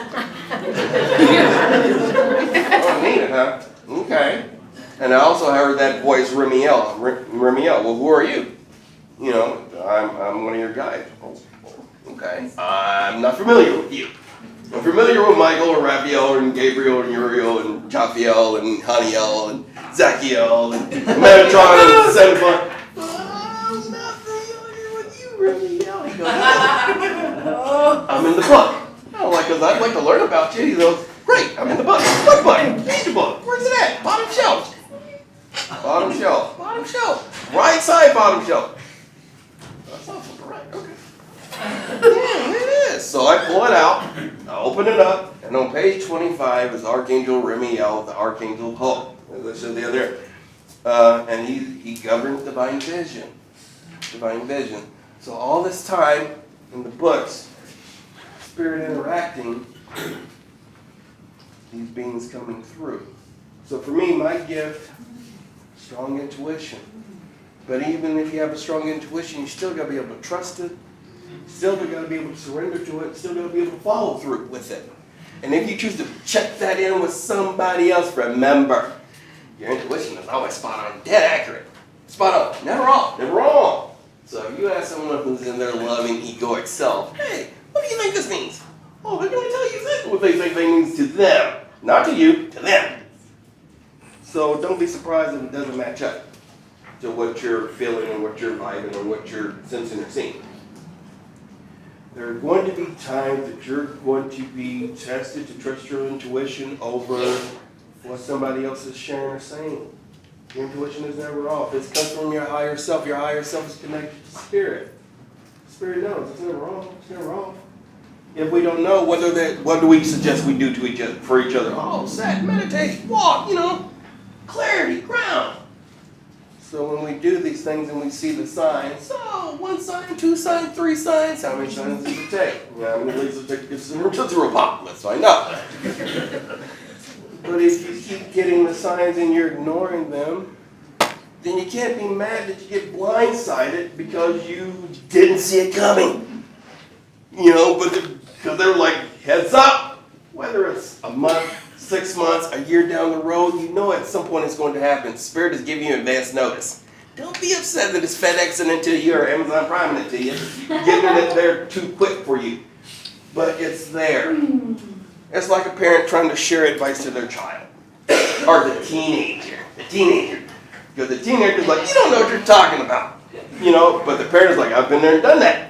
I believe you mean the pain that I went through. I don't want to see you go through, so please listen to me. But the teenager's like, I'm not going to listen. So you want to do it the hard way. So Spirit's like, oh, set them up. Let's get ready. And then, of course, whatever heartbreak follows through or betrayal or, it happens and should have listened to you. Such sweet words to hear. And it's usually we try to refrain and say, well, I told you so. But we try not to say, I told you so. But damn, sometimes it's hard. I really did tell you so, like 3 times. So we're being called to be able to surrender. We're being called to be able to trust. We're being called to be able to forgive. Say what? Because we have so much love, so much pain, so much joy, but at the same time, boy, when we give and do, when we don't receive back, or our loved ones don't appreciate it, and they throw it away, or, boy, we feel a certain way, don't we? When our heart's been crushed or broken, when our trust has been betrayed. We know because, my goodness, whether it was the Salem witch trial, the Spanish Inquisition, or anything else from the ancient times where we were rounded up, and so now here we are using our gifts on the low. We'll use them when it's like it doesn't get out too much, but when it starts to, where it starts to spread, we start to get a little like, I don't want to talk about it. It's important for you to be able to acknowledge your gifts and know that you came here with them for a reason. My goodness, we agreed to come back here. So we come back to do it.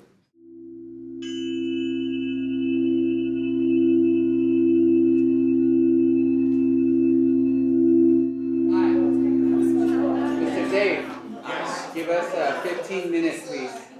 Give a 15-minute warning. They don't have concept of time. I know.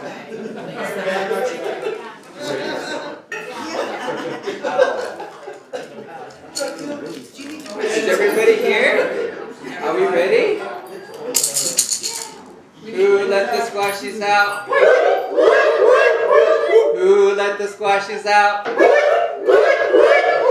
Who let the squashies out? Garrett the Squatchinator.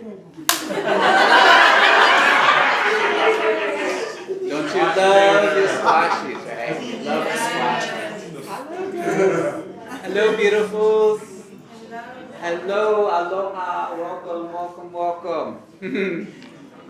Are we all here? Perfect. Don't get too comfortable. I'm going to put you guys to work. Yeah. I know, right? Don't get too comfortable. You're going to get put to work in a minute. Oh, gosh, where do I even begin? So, for those of you who do not know who I am in this current embodiment, here I chose to embody the Dene and Navajo lineage.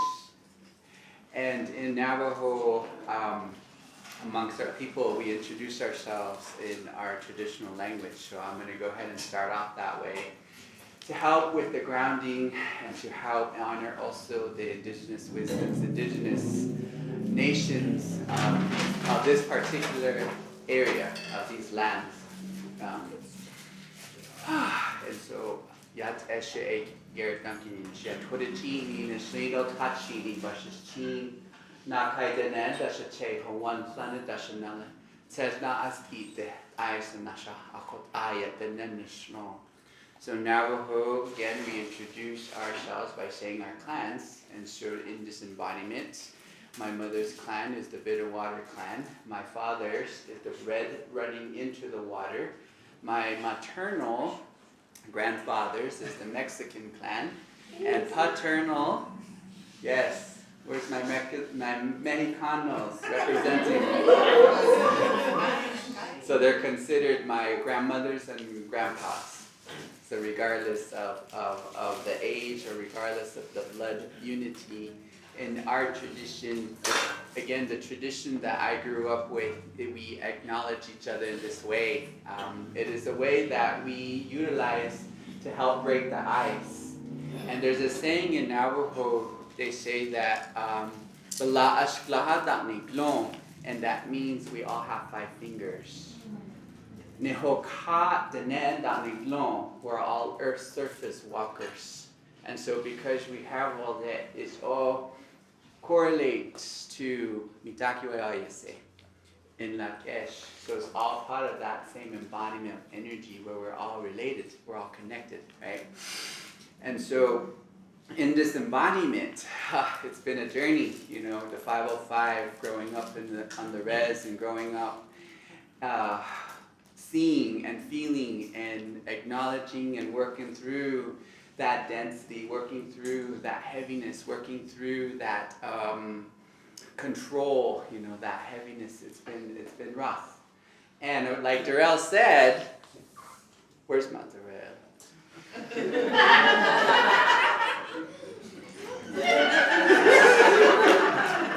Right?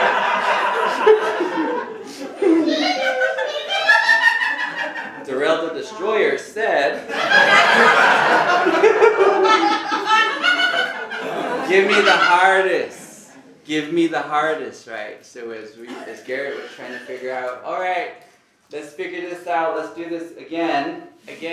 What we're going to do this time, what are you going to do? So in this current embodiment, I decided, all right, let's go ahead and work with the indigenous lineage. And let's clean it up.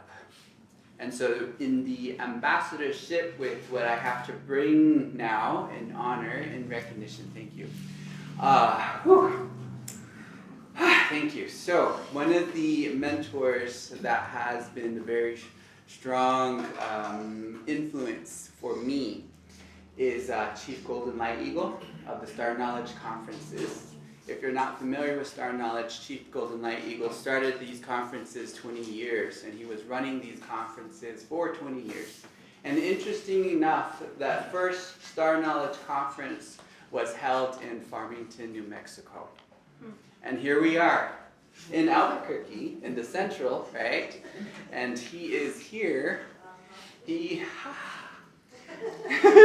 Right? I know. So Chief, Yeah, so Chief, just so you guys know, he's right there. He's in his regalia when he was here in his Earth form. And he transitioned recently, and this year, in May. And he's here supporting all of us.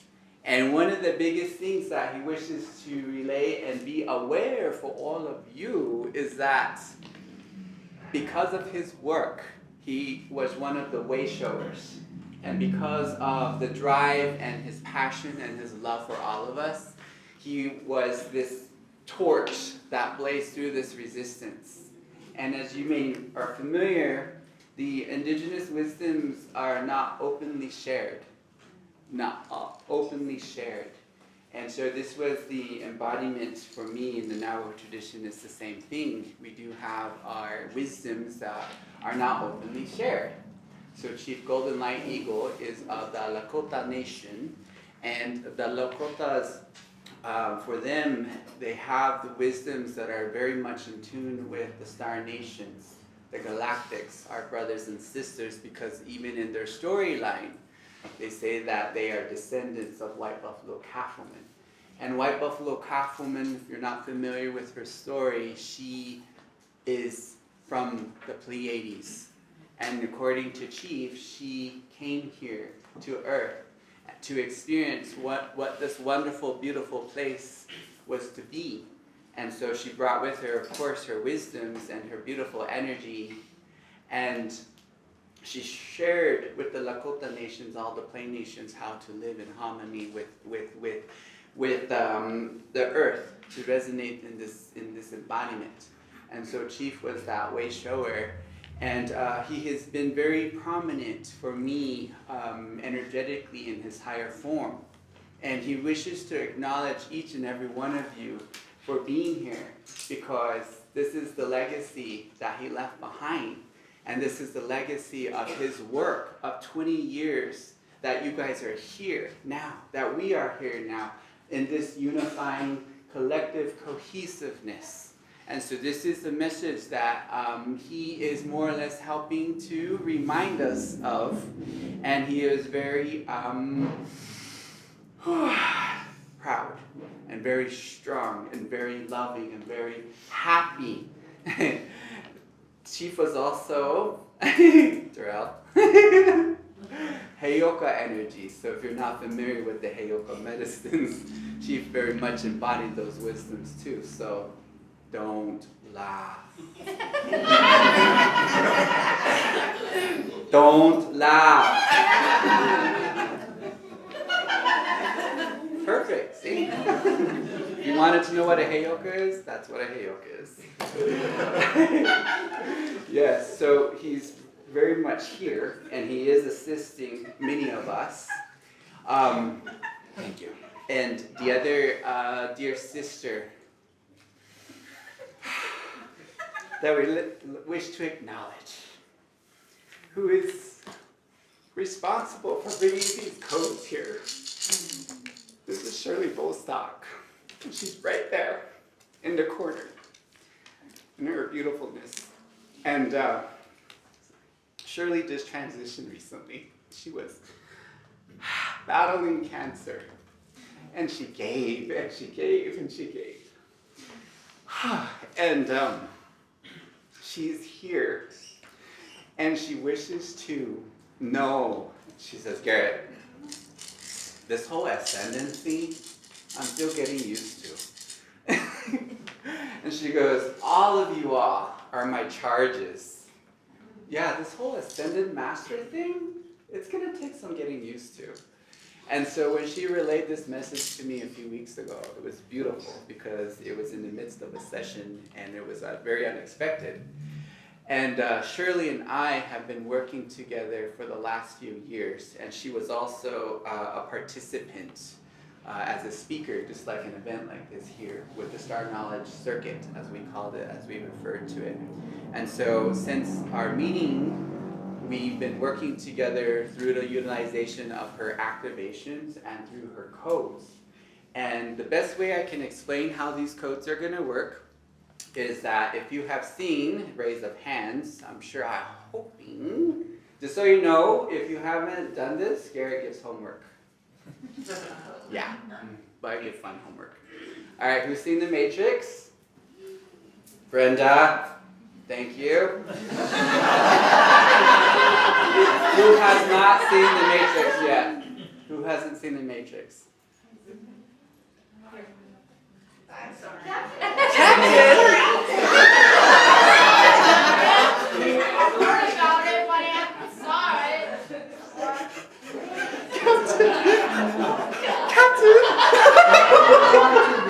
It's alright, Captain. You got homework, Captain. You gotta watch The Matrix. That's your homework. You gotta watch The Matrix. Okay. Gotta watch The Matrix. So, the best way to explain, I love Shirley because she would go about, well, these codes are all like da da da da da, and it's all about the number one, and we all plus minus some this. My Shirley, it's just simple. If you have seen the movie The Matrix, as those green codes are coming down, now we're rearranging those numerical sequences depending on the intention, right? And so that is the primary purpose behind these codes. So the codes that I'm going to share with you today are purification codes. Purification codes. There's going to be a set of 3 codes that I'm going to share. And these codes are to assist us in our beingness. Because again, going back to what Garrett says, all right, let's do this whole native thing again. Sure. Because, right? Yeah, because I know I've been this and I know I've done that. And what flavor of the month? All right, let's go with indigenous and let's pick the Southwest. Let's work with the Navajo Nation and let's work with that part of my beingness. So this is the higher mission in which all of us did really realize. So not only in the indigenous lineage, but many of us have come. And Shirley was a direct descendant of a Jewish lineage. Her parents were Holocaust survivors. And so she had to clean that shit up, right? So this is also part of the bigger mission to why all of us embodied, as Derrell says, give us the good stuff. Right? So let's clean it all up. Well, but it's so heavy and it's dense and it's rough. So we need help. Right? That was a lifeline. So Shirley was that individual working with the Galactic nations, and she brought forward these codes. And they are in formulation of numerical sequences. Again, these sequences, the intention behind it is all about purification, okay? So what we're going to do is, again, don't get too comfortable, Celeste. We're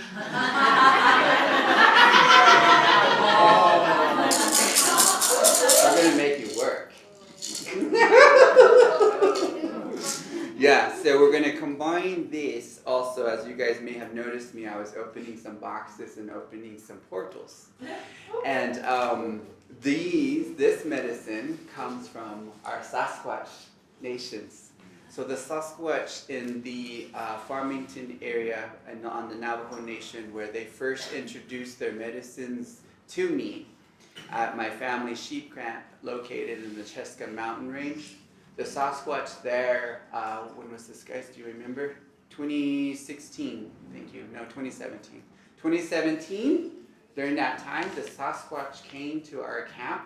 There was about 7 of us there, and they guided us the technique that I'm going to share with you today. I call it the squashy box, so we're going to utilize that. And they also provided to us at that time medicines in the form of wood, utilizing a piece of wood to create these, what they refer to as a container. So containing all that BS, that trauma, that drama, that gunk, and that funk. Get rid of it all, right? So that's what we're going to do. So the whole premise behind this is that the idea of purity, right? The idea, the awareness of the pure form of your being, of our beingness. Remember, silly humans? Remember, silly humans, You're not creating space. This was an awareness that hit me about 2 weeks ago. They're like, no, you're not creating space, silly humans. You are remembering space. You're remembering that space that was always there, silly humans. Oh, but Garrett, it was,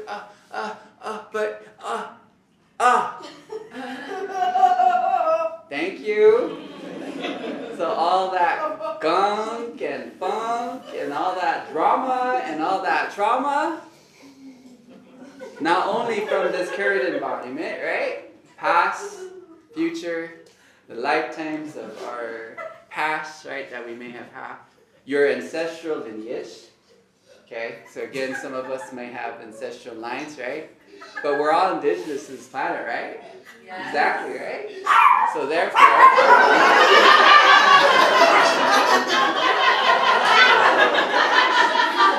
who let the squashies out? Who let the squashies out?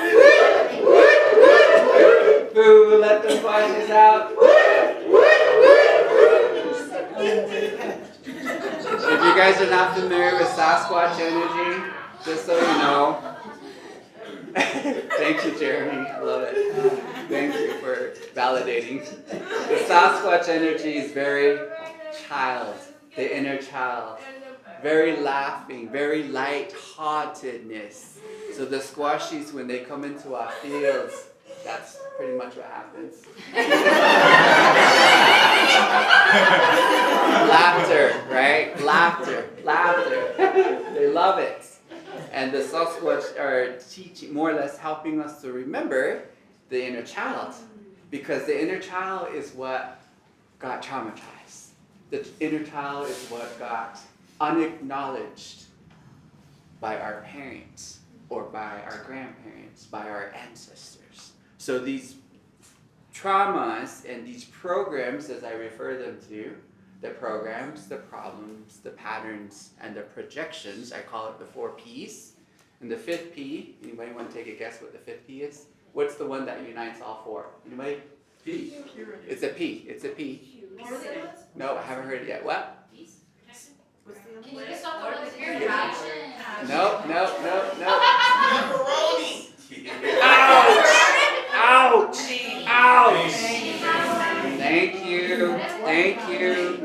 Thank you. Trauma. Ow, Garrett, that hurt. Ouch, Mom. You didn't acknowledge me. I had this beautiful picture to show you. Well, I'm too busy, or I'm on the phone. What did Mom just do to that child? Right? So these patterns and these projections, all affiliated with pain. So these P's are all part of the pattern, all part of the programming, all part of the, I had this beautiful space of remembrance, and now all this BS and all this gunk and the funk, I forgot what that space was like. So that's why now the my English went out the window. Now the Star Nations will talk.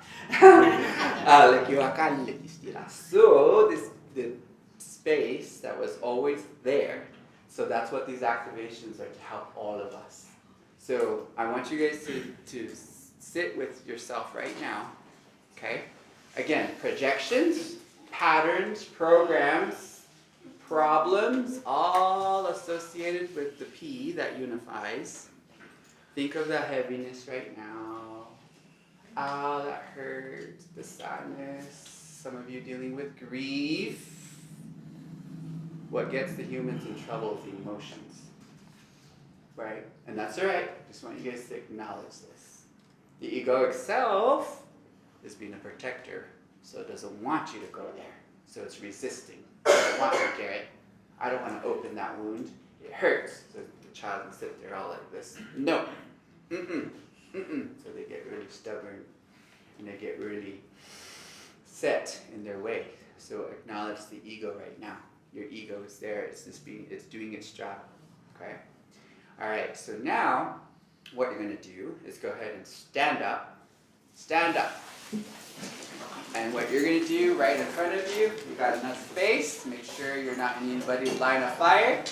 You're gonna go, guys, can I go ahead and request access on behalf of all? Thank you, Shirley, thank you, Chief. Bring it in, please. Y acá la que yo connotaria. No! Thank you. So, all of you have been given access now. So what you're gonna do is you're gonna take your hand, use your finger, you're gonna draw a box right in front of you. You're going to draw a triangle on the ceiling above the box, circle it, spin it, pull it down over the box, and go ahead and step in. So this box represents a container. Oh yeah, that's right. It's a container, it's a containment field. So what's happening while you're inside the box, I'm losing, okay, so what's happening? I'm breaking shit! Get into the destroyer. Take 2. This is what happens. Get too serious and then stuff starts breaking. Alright, so what you're going to do is while you're inside the box, so the box just represents containment. Now I want you to think about all the gunk that you wish to let go.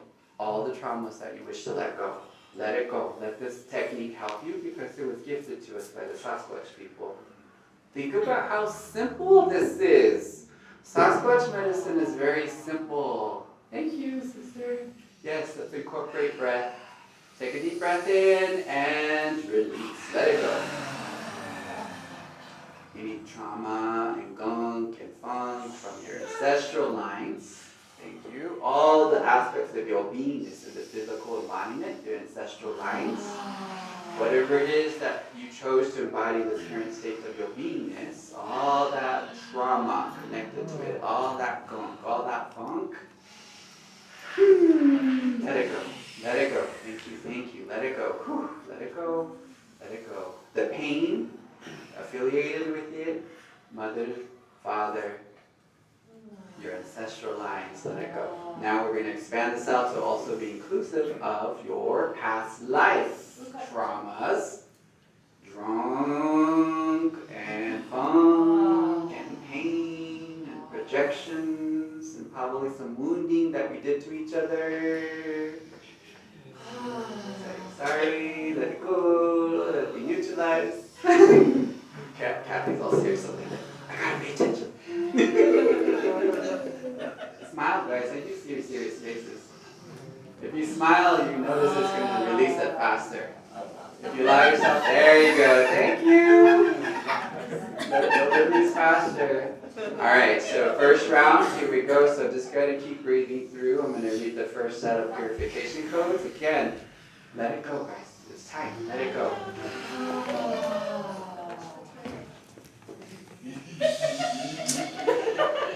Alright, here we go. Highest and highest resonance only, thank you. We thank all the star nations, the Sasquatch, and all those beings who are here with us at this time. I also wish to acknowledge Chief Golden Light Eagle and Shirley for assisting us at this moment. Shirley, full stop. It's now time to bring forward the purification rays, thank you. Integrate, activate, accelerate. Now the generator for purification of energy.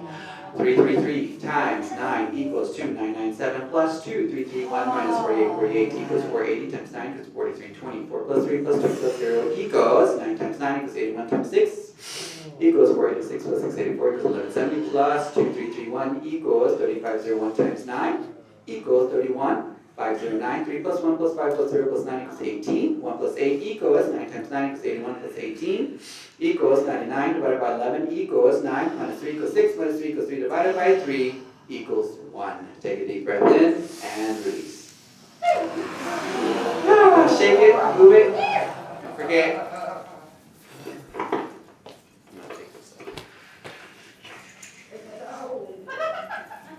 Let it go, let it go, let it go, let it go. Next round. You guys ready for round 2? Yeah! Thank you. Alright, here we go. Uh-oh. What? Return to purity. Return to purity. So go ahead and share that with yourselves. Return to purity. Say it out loud. Return to purity. Breath in. Integrate, activate, accelerate purity. Remember, all of this we forgot.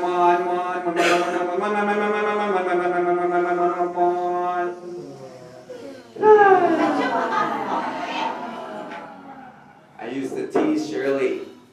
What is Shirley's star language? One.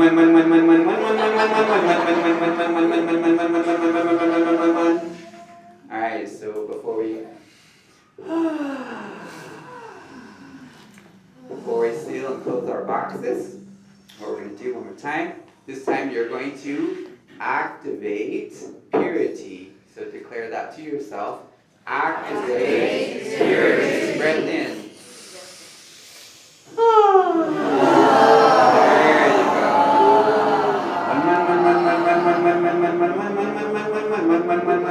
go. You feel the need to tone, feel free.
There are the more and the winter to one you like you. Take a deep breath in. Doesn't that feel better, silly humans? Alright, so step out of your box and flush the toilet. Erase it. Go ahead and have a seat.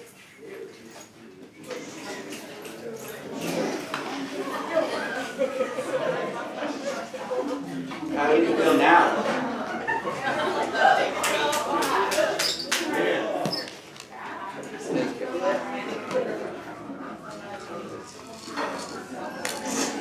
Mr. Dave. Dave, we're okay on time? Dave, time, we're okay? Are we alright on time? Perfect. Alright. How do we feel, peeps? Woo!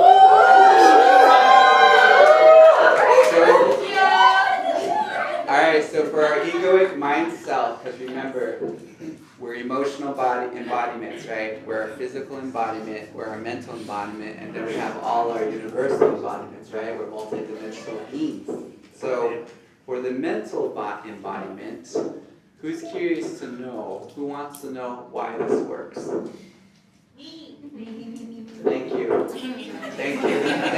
So going back to what I shared with during what's his name? What is it? Hale the Destroyer. Where's Hale? Oh, he's gone. There he is.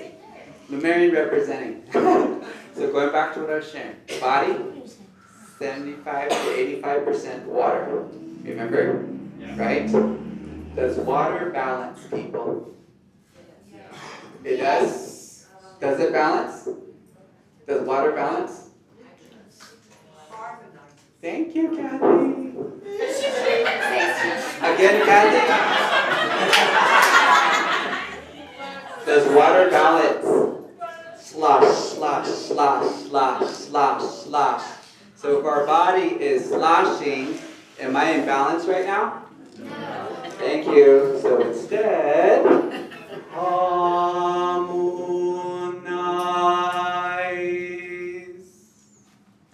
That's simple. So when you're toning, or when you're in your language,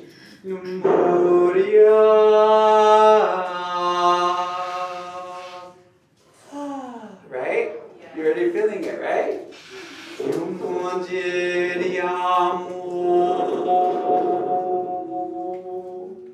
So this language that's coming in is a reminder from our brothers, the winged ones, the Elohim, the angelic beings.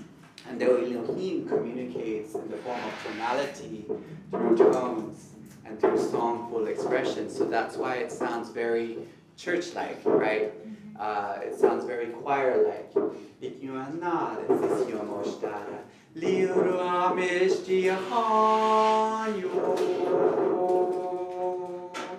when you're paying attention to your body right now, notice how already you're in flow, you're in fluidity.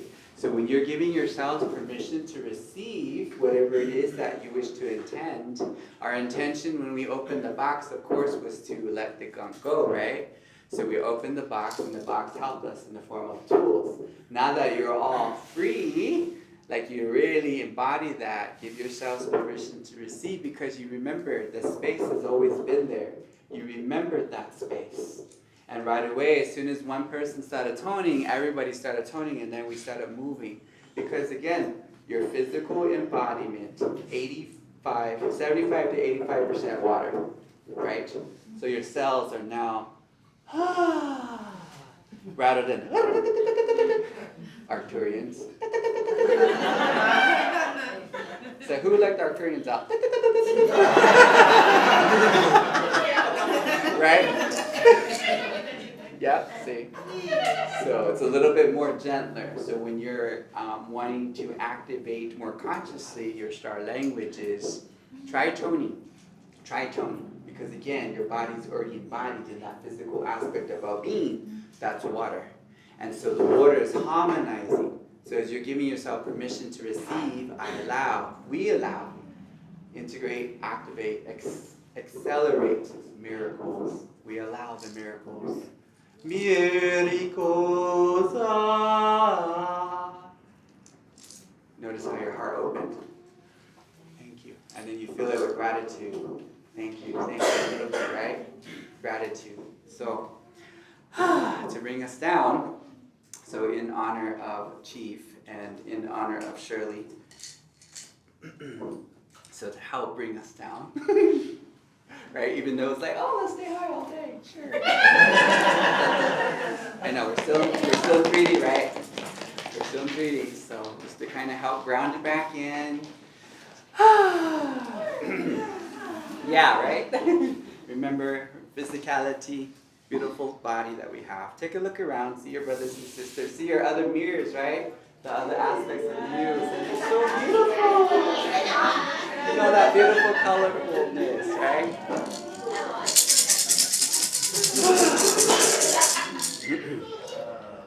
So this song that I'm going to sing, you guys saw and heard the more Elohim, the angelic part of my beingness, the multidimensional aspect of me.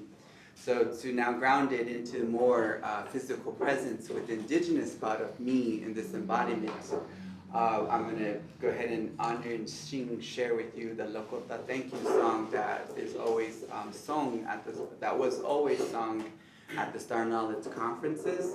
So I'm going to sing it in the male form. Yes, thank you, David.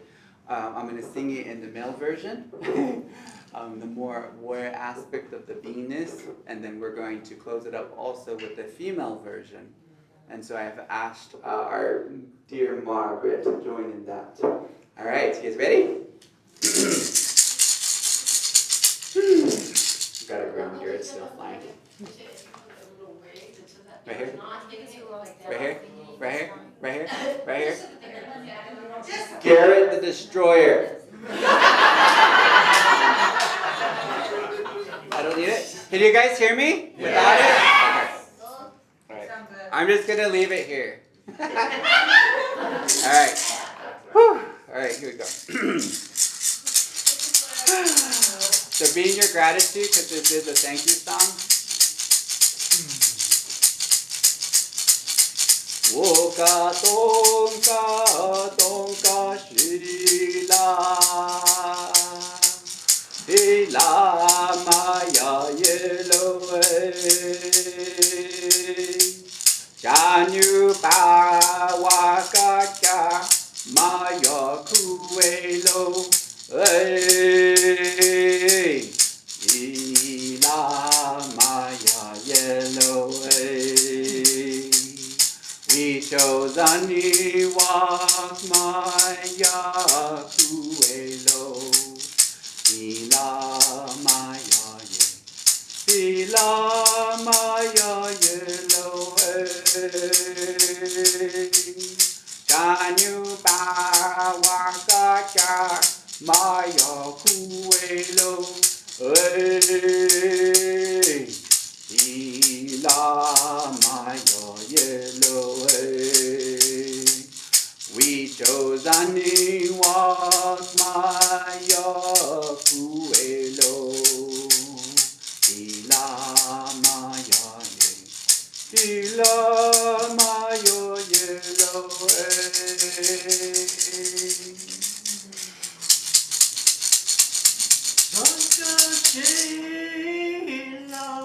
Pila maya ye, pila maya ye, pila maya Elohai. We chazani wa maya kucha, pila maya Elohai. Tongashila, pila maya ye, pila maya ye, pila maya Elohai. Chanu pawa maya kucha, pila maya Elohai. Aho. Aho. Mitaku el yasa.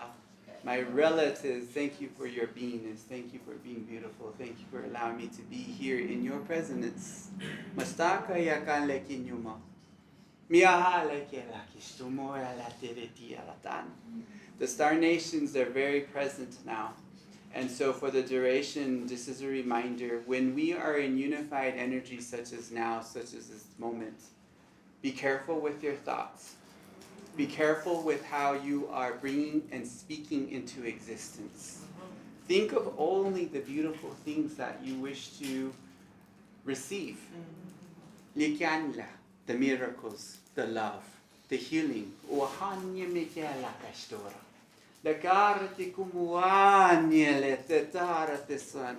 Because when we are in unified frequency such as now, the miracles will happen. They will happen very fast. They will happen very fast. So whatever it is that you are wanting to receive, whatever adventure, whatever game, whatever the next phase of your beingness, speak it, think it, know that it's there. Aho shiokanya. Thank you guys. Ding!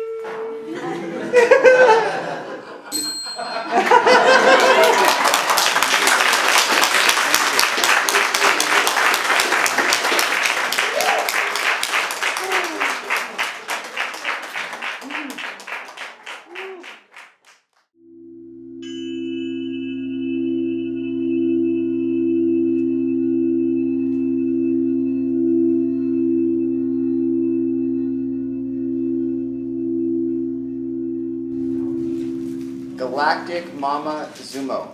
Thank you. Thank you. Can you all hear me? Yes. Perfect.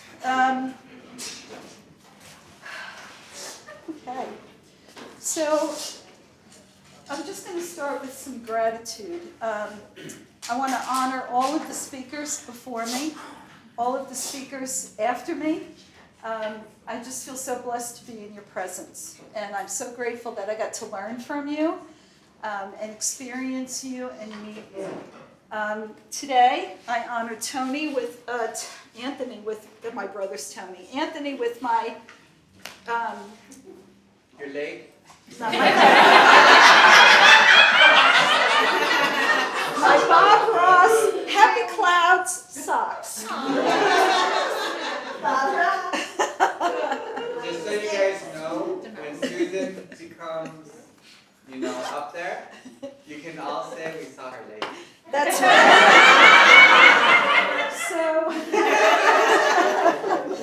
So, and I have my little notebook. It says, I'm a ray of sarcastic sunshine every day.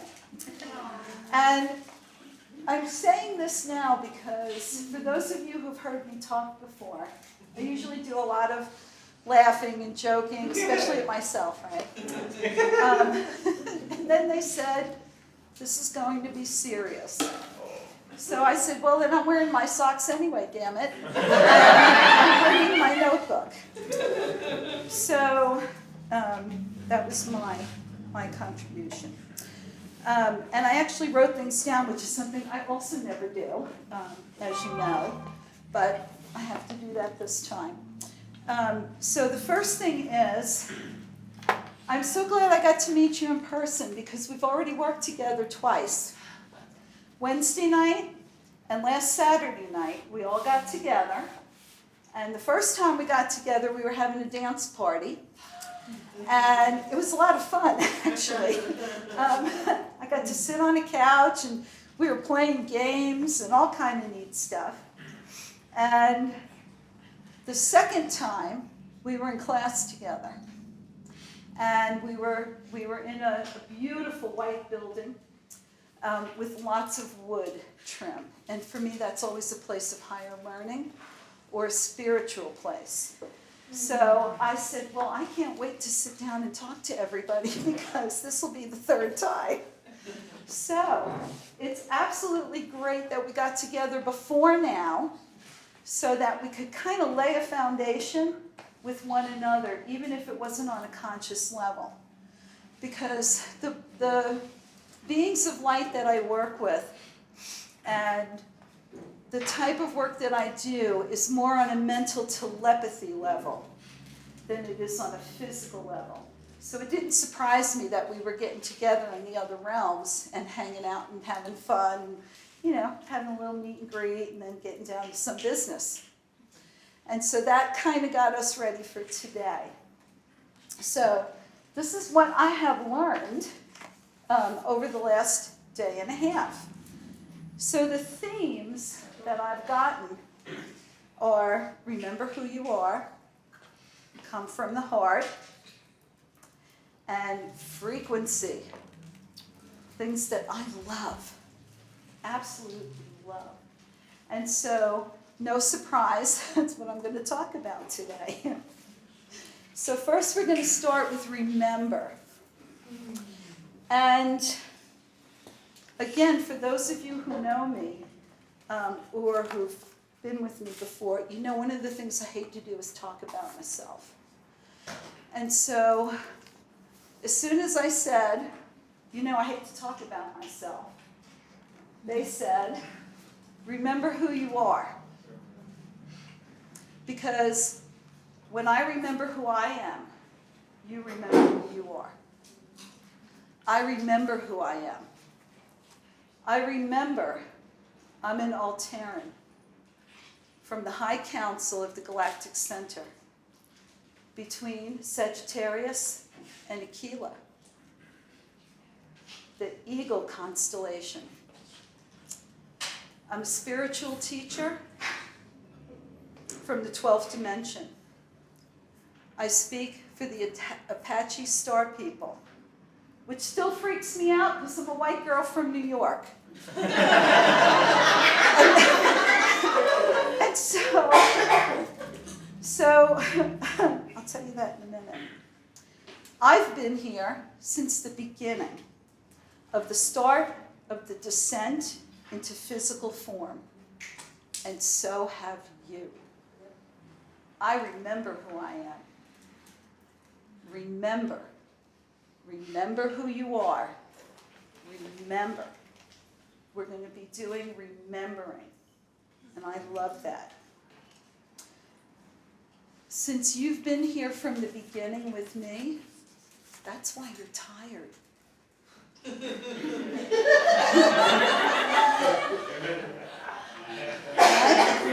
We're talking, I wanted to give you perspective.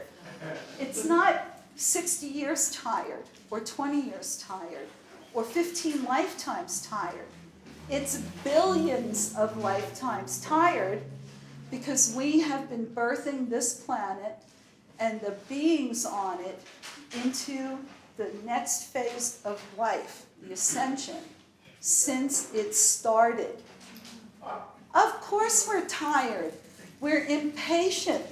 We get aggravated. We want everybody to get with the program, right? The other reason we're impatient is because we know this is the last one. This is the time that, look, the hair's going up. This is the time it's going to happen. From the time that I could breathe and have a memory, I was told it will happen in this lifetime. And I know that, right? We know it. So, that's why we don't give up. Because we know this is it. We know we're on the last leg. So, my guy said to me, in 3 years, none of this will matter. And I said, what? What do you mean? In 3 years, your politics won't matter. Your religion won't matter. What kind of health care you follow won't matter. How many people are in your family won't matter. What your house looks like won't matter. What your car looks like won't matter. What your body looks like won't matter. None of it will matter. Now, if you are a person who has a positive outlook, that's good news. I was jumping up and down when they said that to me, right? Another person might say, oh, crap, nothing matters. Right? I know people like that. Oh, it doesn't matter. No matter what you do, it doesn't matter. Nothing matters. Well, I didn't take it that way. I took it that in 3 years, everything would be done and changed. And I heard it like that. And I can tell you, I heard it sitting at the table, eating a bowl of cereal. So I know it wasn't me. Was it 3 years ago you heard it? No, I heard it last night.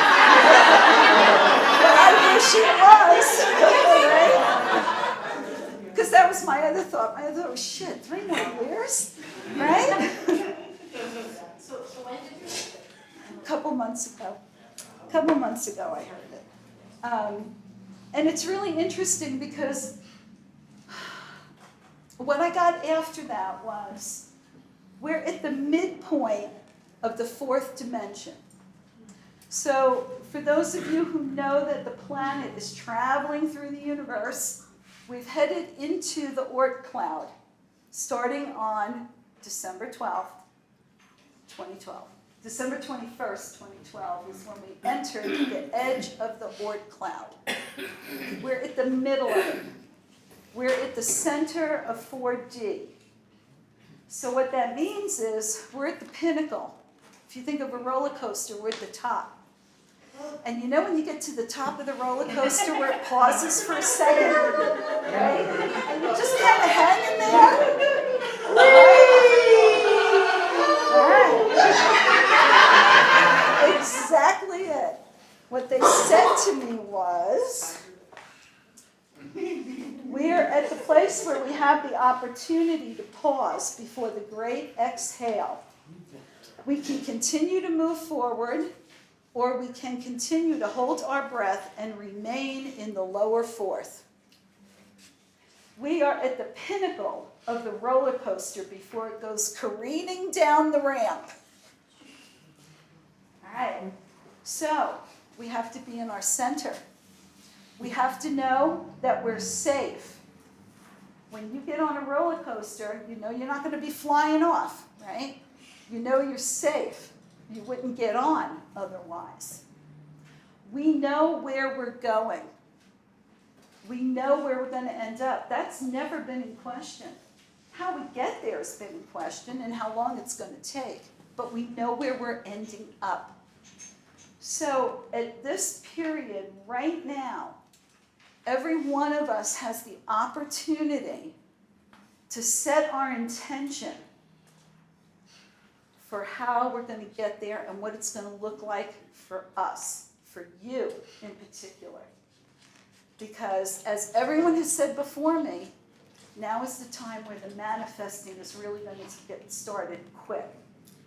In fourth dimension, it's a telepathy dimension.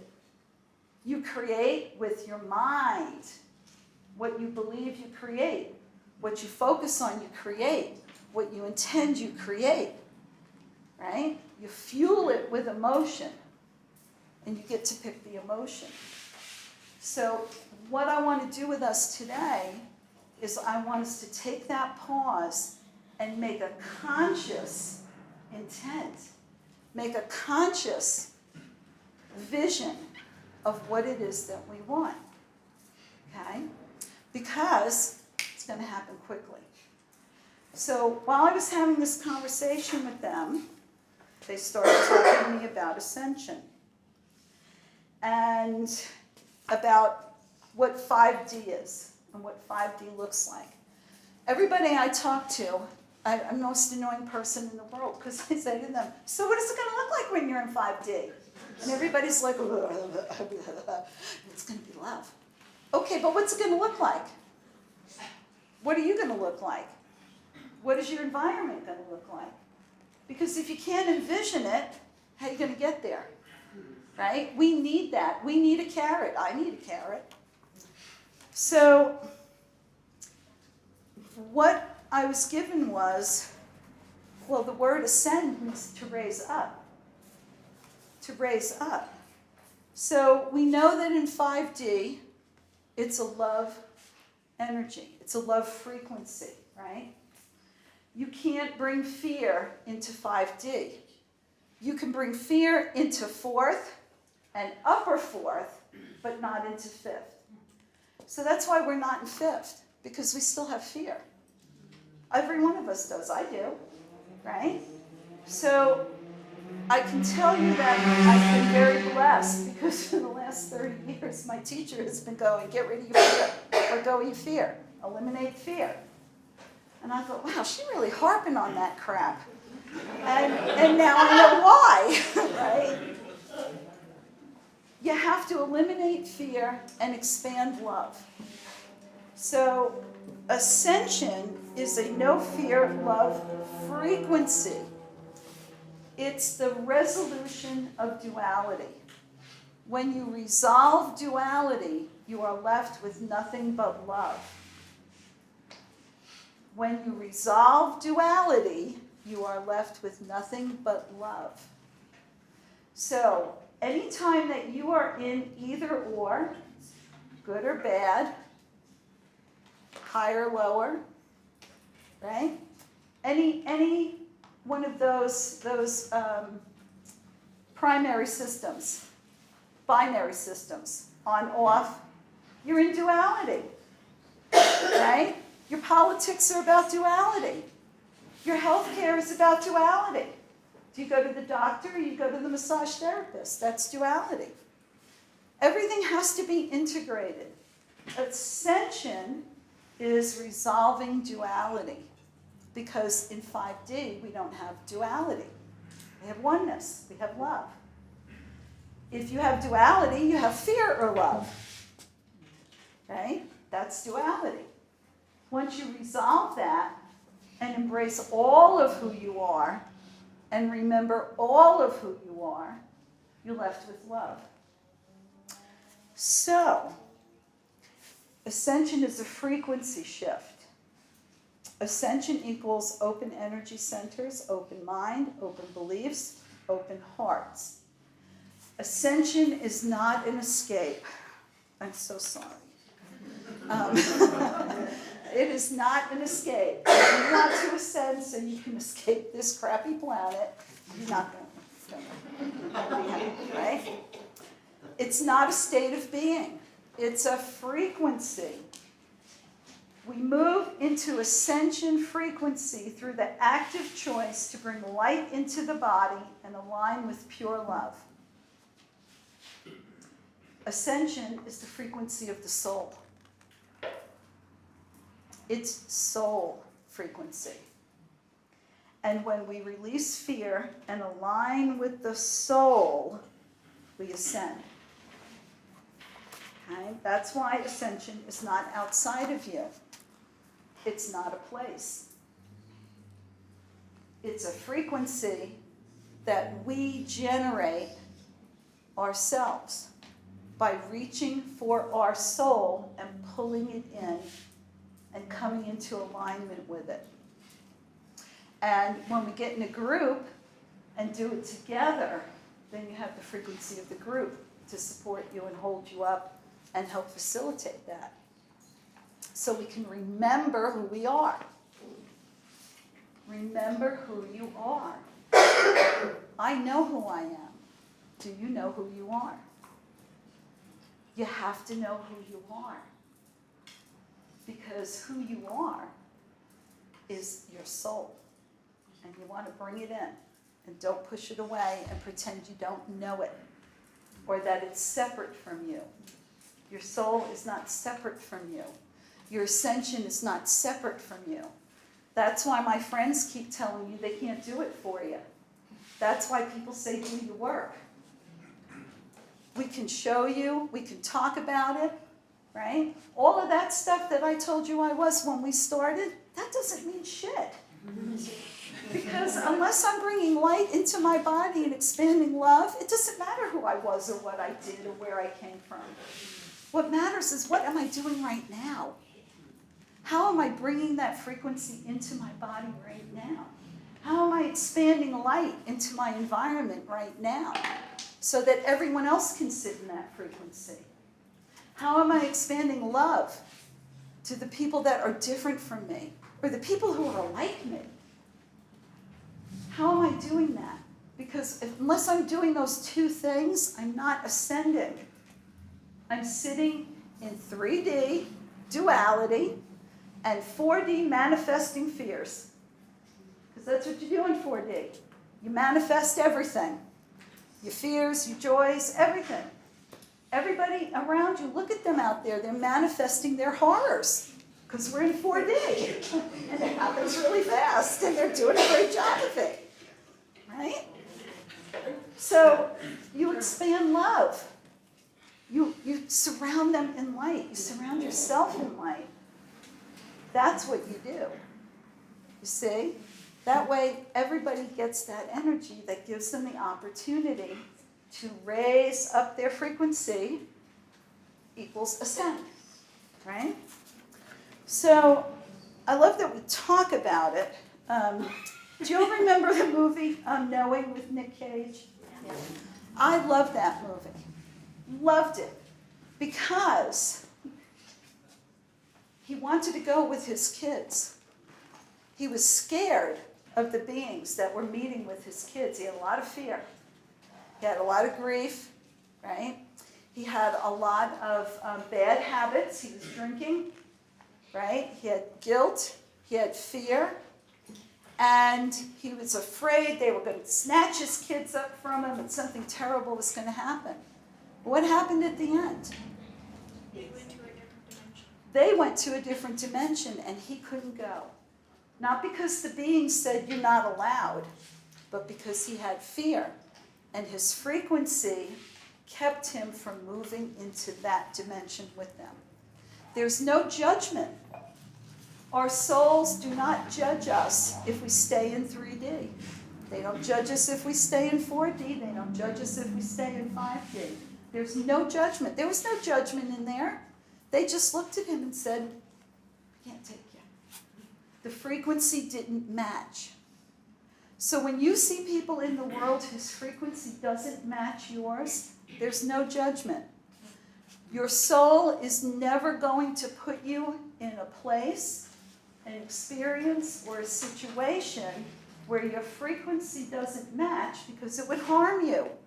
And your soul will never allow you to come to harm. If you become extremely willful, somebody talked about being willful. If you become extremely willful, your soul will withdraw its attention from you and turn in a different direction. And then you will get to experience the consequences of your willfulness. Your soul is not harming you. Those are choices that we make. Your soul will never harm you. But nothing in the universe can override the free will of a human being. And that includes your soul. So, because it cannot override your free will, it will step back and allow you to have that experience. That's unconditional love. Right? So, sorry for all the heaviness, guys, but it's not my usual MO. But we kind of need to talk about this stuff, right? What's my time look like? You still got like 20 minutes. Excellent. Okay. All right. So,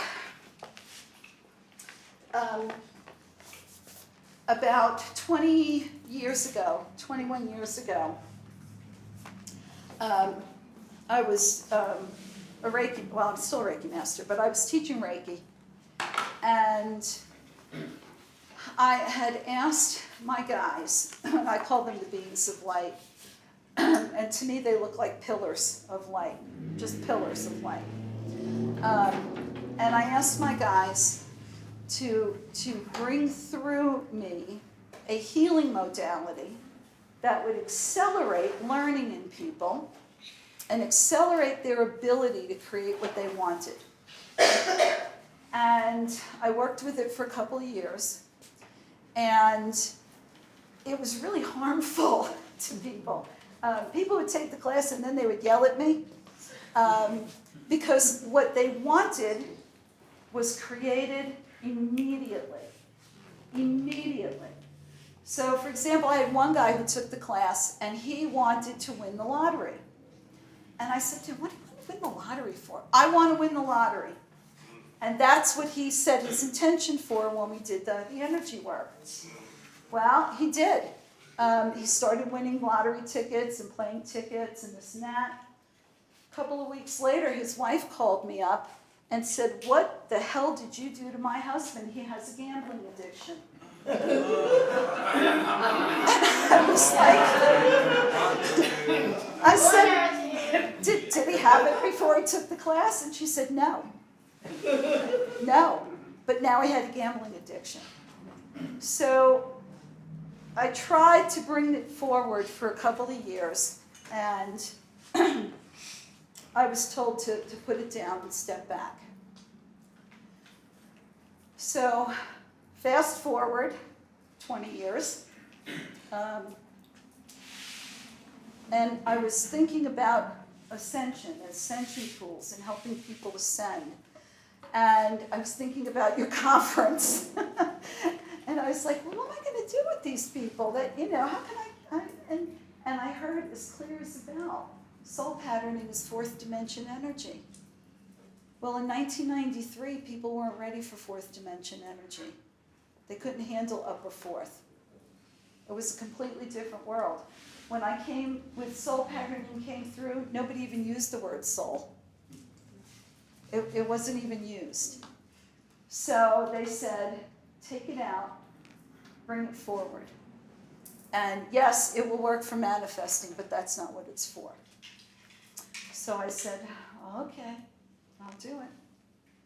So what we're going to do is we're going to thank you for the purifying and the cleansing and everyone who's talked before, because the energy that we're going to do and the patterning that I'm going to do for the group is based on everybody's common place, and then it accelerates healing and it accelerates what it is that you wish to create. And so now it's safe to do it because the energy of the patterning that I'm going to use is in harmony with the frequency of the planet now, because we're far enough in for it to be able to be supported. So, having said that, we want to look at moving the soul into the body, aligning with the soul and bringing that energy into the body. So normally when I would do a soul patterning, I would do each one of you individually. That would take an hour and I would not be able to stand up right now. So what we're going to do is we're going to do a quick meditation to get this area of the body prepared. And then I'm going to ask Anthony to stand as a holographic representative of the group. And so as I draw the patterning lines around him, they'll go into your energy field. The beings of light will take care of that for us. Okay? So, do you all know who you are? Do you remember who you are? All right? Because that's what we're going to do. We're going to have you remember who you are, and then you're going to set your intention. All right? You all set your intention for what you want. And if I were you, I would want to bring my higher or my soul in. And then set your intention. Okay? Set it from your highest and best from the heart. Okay? All right, so if you would, take a deep breath. All right? We'll do the softening piece first.